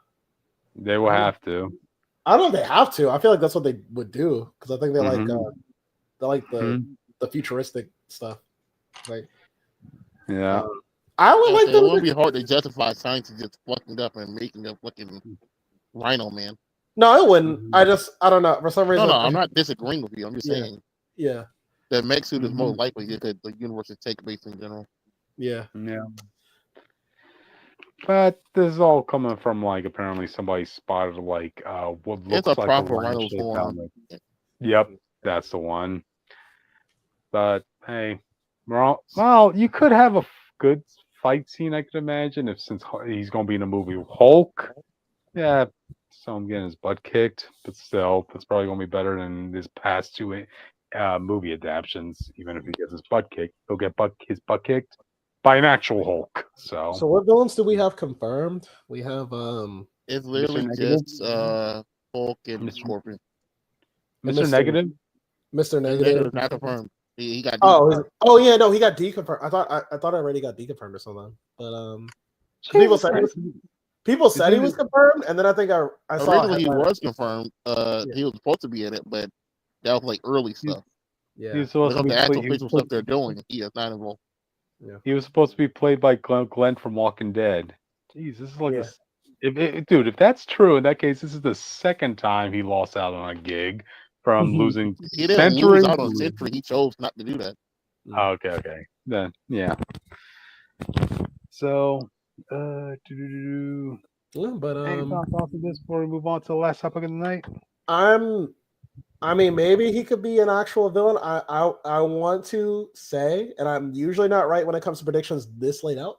I want to say montage villain. I don't know if he's gonna be like a, and if he is in the movie, is not gonna be that deep. It's really just gonna be like he's just an enforcer. One of the enforcers. I don't think he's gonna be like the Shocker type of he's in the movie. Mm. To be honest, because like the problem Spider-Man. I tell people all the time. Realistically, in the modern day, none of these characters have a defining story. No. Even like Batman, where every main dude gets like a big story, except for like Two-Face that people universally love. You know what I mean? Yeah. Rhino's last big story was the one his wife died, and he came back to kill his replacement. And I doubt they're doing it in this film. They did say this film was gonna be darker, apparently, but I doubt they're doing it in this film. Yeah. So it's not really a lot you can do besides dumb henchmen, but the dumb henchmen kind of really undersells what Rhino is. It gets what modern day kind of turned him into. Gotcha. Oh, we got a comment from Travis Mitchell.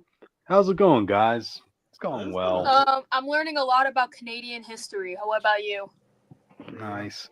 What are your thoughts on Rhino maybe- getting a third chance? No. Maybe you have him for the sake of plot expediency. He can be the henchman. Maybe Spider-Man's like, yeah, dude, like, what are you doing this for? Like, what's going on? And you figure out a little bit more about him. In the film, I feel like Rhino will be the main thing. What they do, just tag team. Oh no, I was gonna say the muscle and the brains situation. Yeah, I was gonna say that Rhino would be a henchman, but he'd be a henchman that Spider-Man reaches out to. Maybe it's like, listen, the DBS Broly movie where Goku's like, wait, stop. You're not really a bad guy. I like what Travis has to say. I see Rhino as a joke, so Tom Holland could say, "Hey, now I get to fight a Russian guy of a rhinoceros machine." Oh, there you go. This dude barely quips now. I doubt he's going to do it, to be honest. Well, he only quips when the Russo brothers are in town. But... Gotcha. So yeah, if he does show up, hey, third time's a try, I guess, audience. So, all right. I guess with that, we should probably move on to the last topic. Last we try to adapt his story, it should be fine. Both attempts did not adapt him at all. The first one had him as a random bank robber, and he randomly came back in a mech suit. And the second one made him a side thing from what the guy's name?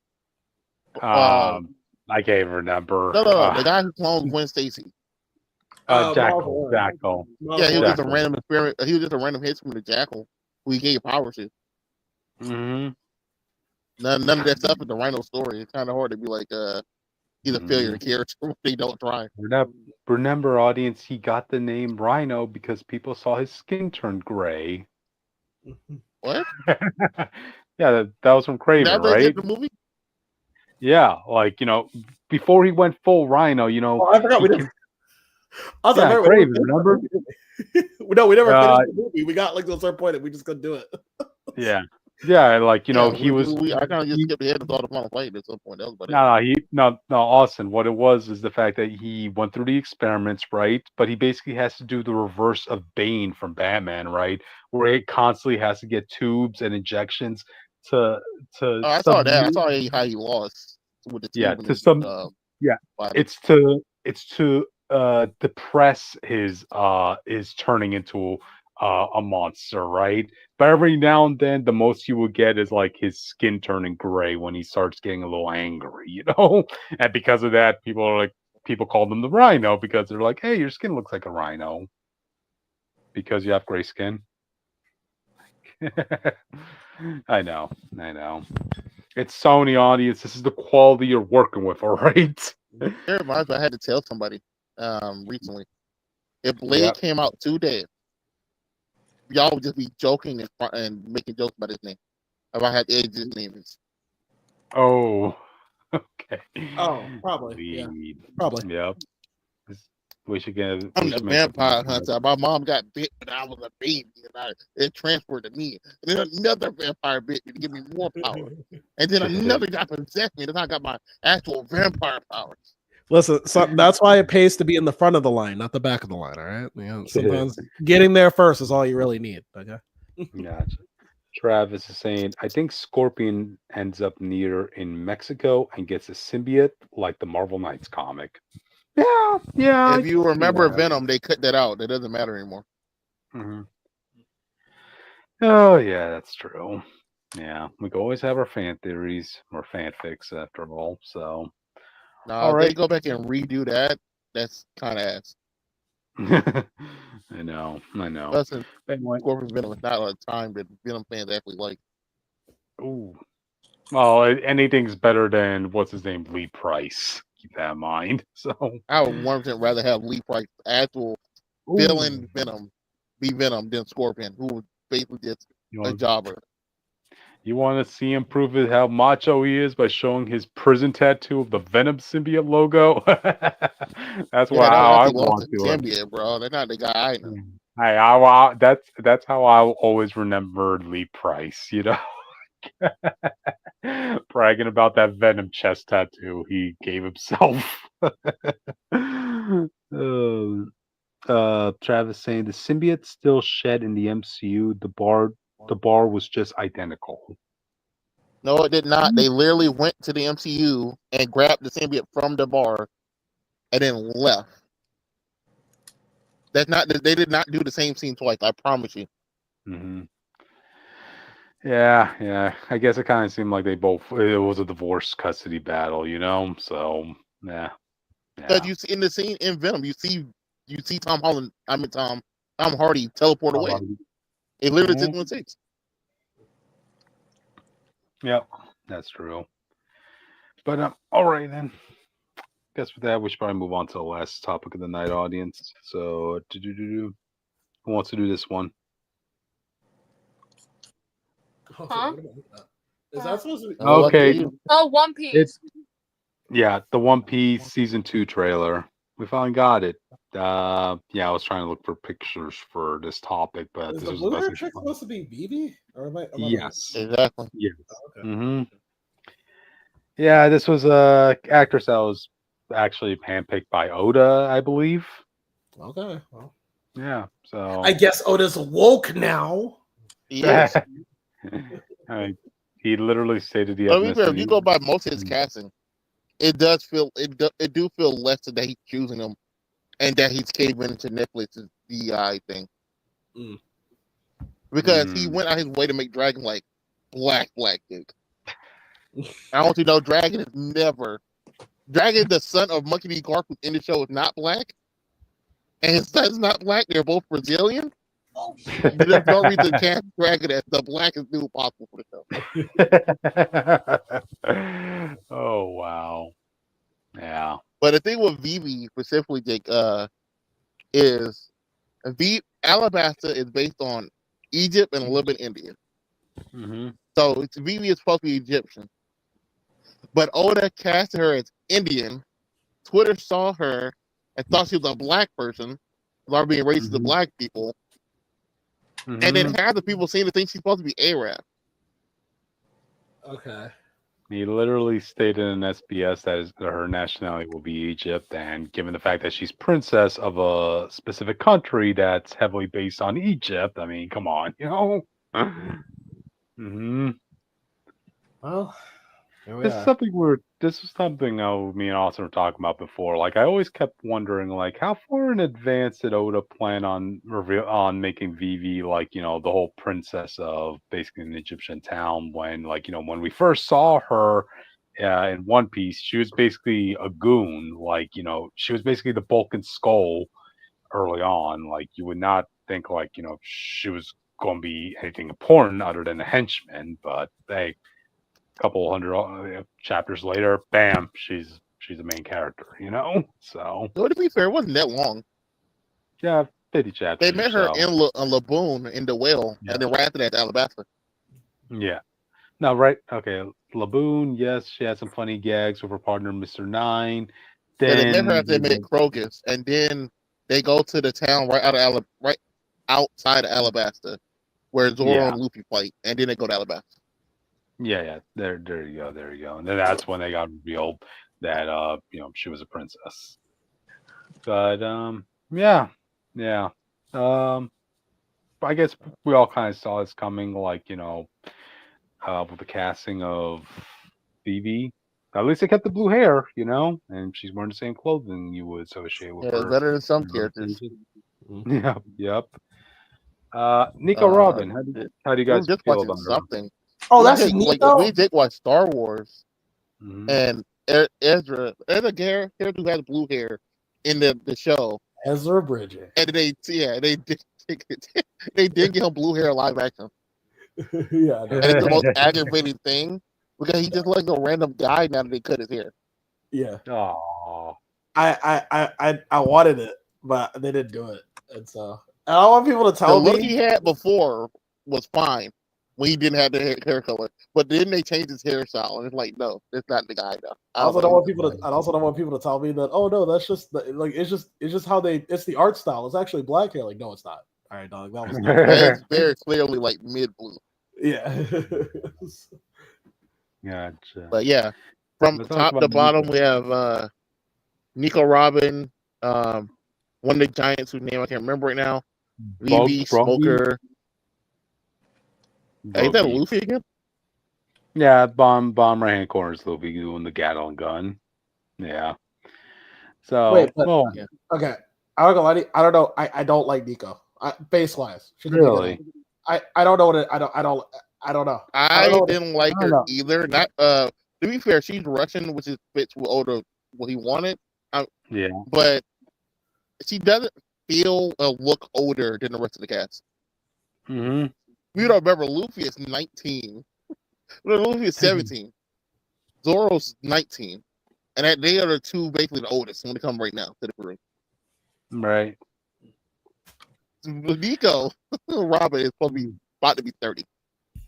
And also to be fair, audience, Oda did say Nico's kind of supposed to be representing the mother of the crew too. So there's Yeah. that. So, But they basically cast her on the same age as everyone else who was exactly like everyone else was.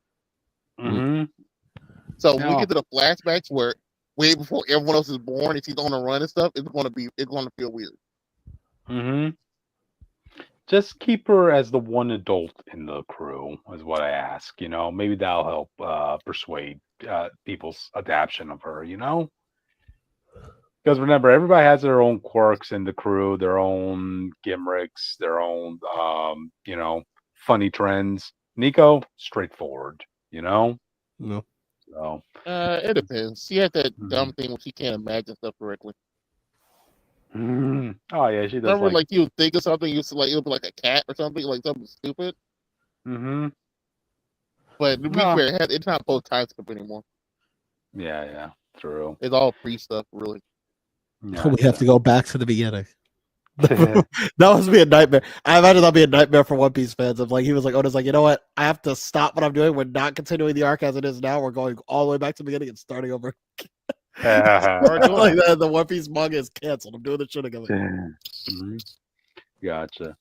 The other character worth talking about is Smoker in the bottom left hand corner. Well, he's smoking. That's a I smoker. like that they kept him having He's two not cigars. smoking enough though. Oh, he smokes more than one cigar. No, that's No, two. he has two in his mouth right now. Oh, Yeah. okay. But he also has cigars around his armbands, Jake. You know, so Oh, damn, he's prepared, dude. Yeah, the actual smoke helps with his regular smoke abilities, I think. I It's don't know. kind of I hard to haven't tell confirmed. sometimes with some of the Logians. Yeah. No. But no, other characters still rock the two cigars at once, Gimrick, you know? So. No, they actually should, because Crocodile being around sand, he can use extra sand. Mm-hmm. So I guess Smoker could use extra smoke. Yep. Man, I still He remember should be first like, thing. he should be smoking like, his whole mouth should have cigars in it now. I know, right? Man, I still remember seeing Smoker for the first time, the Four Kids dub, man, and dang well they had to edit all the smoke out. So whenever you see a close up on his face, his mouth is just wide open for no apparent Did they switch reason. it to a thing to a lollipop? No, that's Sanji. For Smoker, they literally There's no way you're making me believe that they let this man stay with a cigar in his mouth. no. In the Four Kids adaptation, they edited the cigars out of his mouth, so his mouth is just wide open with smoke coming out of it for no reason. They just drooling. they did the whole time. yeah. Uh, The lollipop thing reminds me of what they did to Shikamaru, because he was supposed to be like a smoker. I actually didn't mind it for Sanji at the time because of the way he did his cigar anyway, it just worked so smooth. They just pull off walking. Yeah, and also they gave him a Brooklyn accent in the Four Kids dub too. Let's not forget that. That was fun though. I know, right? No, not too much on Four Kids, bro. It made good theme songs, bro. They got good memories. I got good memories with Four Kids. His name's always just like a samurai. Ledy. Nami's not shy. Bro, come on now. Come on now. All right. I'm just saying. Who's up to that marksman thing? Sanji cooking. Chopper doctoring. Like, all right. Yeah. It lives rent free in our heads, audience. All right. Yeah. I feel bad for all the people who grew up watching that and then switched to Funimation. Because I don't know if you remember, Four Kids had to skip a lot of arcs. What? Dude, they skipped the whole they skipped the whole whale arc. The whole Giants arc. Yeah. Yep. Side tangent. It was also like Four Kids probably did irreparable damage on Dragon Ball for a little bit because people had no idea what Goku's character really was. Because like his whole reason for Vegeta is completely different. Like when he lets Vegeta go, it's completely different in the original dub. Okay, why? Because he says, was it Four Kids? Was it Four Kids? I remember the first time. Funimation. Oh wait, okay. One of the earliest dubs of DBZ that we got. I remember Goku says when Vegeta's about to die, Goku says, "No, Krillin, don't. I sense good in Vegeta." Yeah, that's Funimation. That was Funimation? Okay, so that was their dub. Yeah. Oh, okay. Funimation is the one who turned Goku into a superhero. Like the whole light of darkness, all the other bullshit he said, it's not in the manga. That's just bullshit they made up.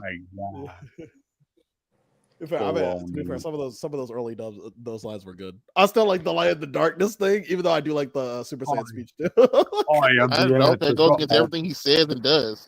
Oh no, it does, but I like the speech. That's what I'm saying. I like the speech. I am the answer. I am the answer to all things that cry out for peace. Ally to justice. Enemy to you. Oh yeah.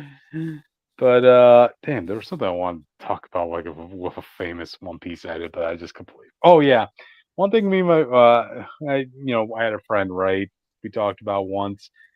If Four Kids were to continue on One Piece, how do you think they would have handled the Ivankov and Newcomer Land arc and Impel Down?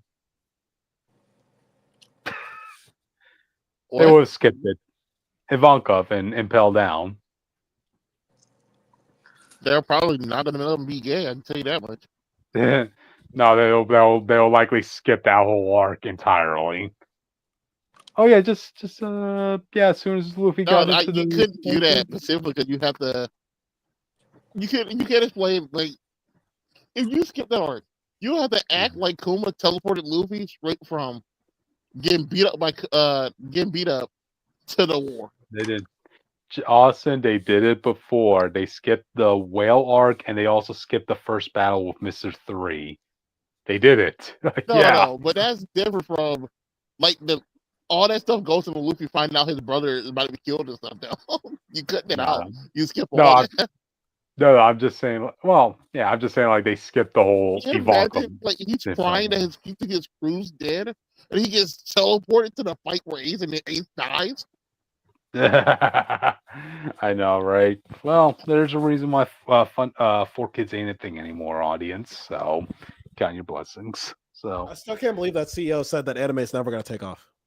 It would never be big in America. Never. Remember, they had somebody look at One Piece and they're like, "Oh, that's a kid show. Okay, yeah, we'll take that." Oh, good lord, what's this? All this cross references? What's with all these adult topics? What's with all these guns instead of hammer guns? You know, like what's with all these cigarettes? You're Let's joking. put that on. That's not a joke. Marvel finally did that, and I actually really enjoyed the fact that so Hammerhead people now shoot nail guns. And I was like, there's no way this dude was created in like the 70s. Y'all didn't think about doing it back then. Like, this should have always been his weapon. Well, I have seen a shotgun axe be created in the MCU, so there you go. Yeah. But let's see. Anything else about this trailer you guys want to talk about? I mean, we're getting the Giants. One Piece. Gotcha. I don't watch it either. I'm more worried about Jake, you didn't watch the full season 1. I remember you watched the episode with me. Crit didn't watch all of season 1. But the way I didn't mind how they changed season 1. Like if I didn't know what One Piece was supposed to be, I think that's a fine way to do it. Making Arlong all them connected. But the problem is the longer you keep doing that, the bigger problems you create with adapting the story. Yeah. So I don't know how this arcs. I don't know how they're going to do that here. They're trying to make it a tight knit thing. Yeah. And I really fear, like, once we get like Water 7 and stuff, how that's going to go down. To be fair, I think every One Piece fan has to give like the Netflix the benefit of the doubt that you're trying to condense like 20 years, like 1,000 chapters worth of stories into the span of a season. You know, like okay, come on. That's why, in the words of Witch in Spider-Punk, you probably just shouldn't do it. Austin, was it you who suggested the idea they should just do Oda's original idea? Like you said that like One Piece got extended. Yeah. So the original idea of just going from straight to regular people to going straight from where we were to the Yonkos would probably get better as live action than what they're doing. Because as this is going on, Luffy's probably actors going to be old as fuck by the time they finish the story. The One Piece realistically, the manga probably just have ended by the time they finally get up there. How long it's been? It's been 3 years since season 1. I know, right? Yeah, that's not even worth joking about. That it has been that long. Oof. Me too. Yeah, like by the time we get to Marineford and all the other big important arcs, they're gonna have to condense and change, which probably takes a long time to write and figure out. It's like One Piece probably going to be done, and then there's just so much to do. And they probably just should be stuck with Oda's original 5-year plan of going from NL and them to having Yonko just be the next step above them, just not as strong as they are, you know. And then go to the post-time arcs. That's true. Well, we can always hope, you know, but we'll see. So, like, Chris, I'm not gonna lie. With all how they condense the story, I can't like imagine live action emu stuff. Like when we get to like the actual like slavery plot stuff again. Bro, live action Gear 5. As Electro Dragons, all the other stuff. I can't imagine like Fishman Island in live action. Live action Gear 5 will destroy the budget, bro. Oh my god. Dude, they'll have to make the entire season just Gear 5. And that'll be Jake, you would think a battle between Luffy and Shenrod would take up all the budget, but hey, Yeah, that no. yeah. Not Shenron and a Looney Tunes character in live action, all right? Yeah, yeah. Well, just hope for the best, audience. So, any final thoughts on this, guys, before we move on? Before we end the night? No. Yeah. All right. Well, Well, that's it, audience. I Damn, guess it made doesn't 2 hours. matter. Wait. Come on, go to my Damn. Thank you. I just thought about it. So, since they're doing the giants, do you think they're going to do the actual size of people? Because I refuse. I don't think they're going to do like giant ass white bearded kid. Let alone we get the Kaido. Like the I would regular think- humans who get tall and fuck for no reason. Look, okay, look. This is the hard part about adapting One Piece because you're gonna have so many people with have normal bodies. I mean, how do you think Apu's gonna look like, Austin? You know, when they bring the Just long imagine arm, the when long we get the Kizaru, there'll be these 17 feet regular people. Yeah. Well, with the Admirals, you could get away with making them normal size, but with Whitebeard, come on, you gotta keep him a giant, man. He's like the embodiment of masculinity right there, man. That is a tower in front of you, you know? So I hope Okay, they like keep him Big giant. Mama on them will have to still be big, and it's like the giant himself probably takes a big chunk out of his budget. And now you tell me you're doing Smoker and Crocodile the same arc, Mhm. the Well, same from what I man hear- specifically. From what I keep hearing from people online, Blackbeard won't be a problem because they'll just do all his fights off screen and then you don't have to worry about it. So, Dude, I just Based hope on what we've seen, they did. It was to be Yeah. credit to season 1. They did every major fight they could on screen. to be Okay. one request, audience, and to the executives: when you cast Blackbeard, make him a fat guy. Come on, you know. Well, so I was making a joke because I heard that Blackbeard, when he gets in the fights, all of them, or at least the ones that are important, are off screen. Is that true? No, they have it on. They start on screen usually and off Yeah. screen. So Okay. Blackbeard isn't the focus of the story. He's not with us as people. Okay. Yeah, plus If we are there, like if one Luffy or someone is there, like a Marine Forward, you'll see Mhm. like Blackbeard fully fight. Okay. Yeah, and plus you want to wait for Blackbeard to show all the tricks in his sleeves when he eventually fights Luffy. You know, so Is he final boss? oh yeah, definitely hands down. It's Blackbeard's either him or no, it's either him or Emu. It's kind of hard to tell. Mhm. Okay. Realistically, it's probably going to end up with a 3-way fight. Because Yeah. if he wants to be king, he has to beat Luffy eventually. Uh-huh. And in the middle of taking down the world government, probably be the best time to flip the world on its head and take everything over. You know, Mm-hmm. Yeah, it's you never really know. yeah, we'll see. But alrighty, audience. You know, All right. that was a Thank you, little Luffy. that was a little hiccup, but I guess we live and learn. Gotcha. All right, audience. We'll Like I see said y'all earlier- next time. Go to my panels if you're going to Yay. Do what Witch just said, audience. Go do Yeah. it. Go to Witch's panels, dickheads. If you're going to Tucson Comic Con, go to my panels, please. I need to go. Stay rocking, guys. See ya.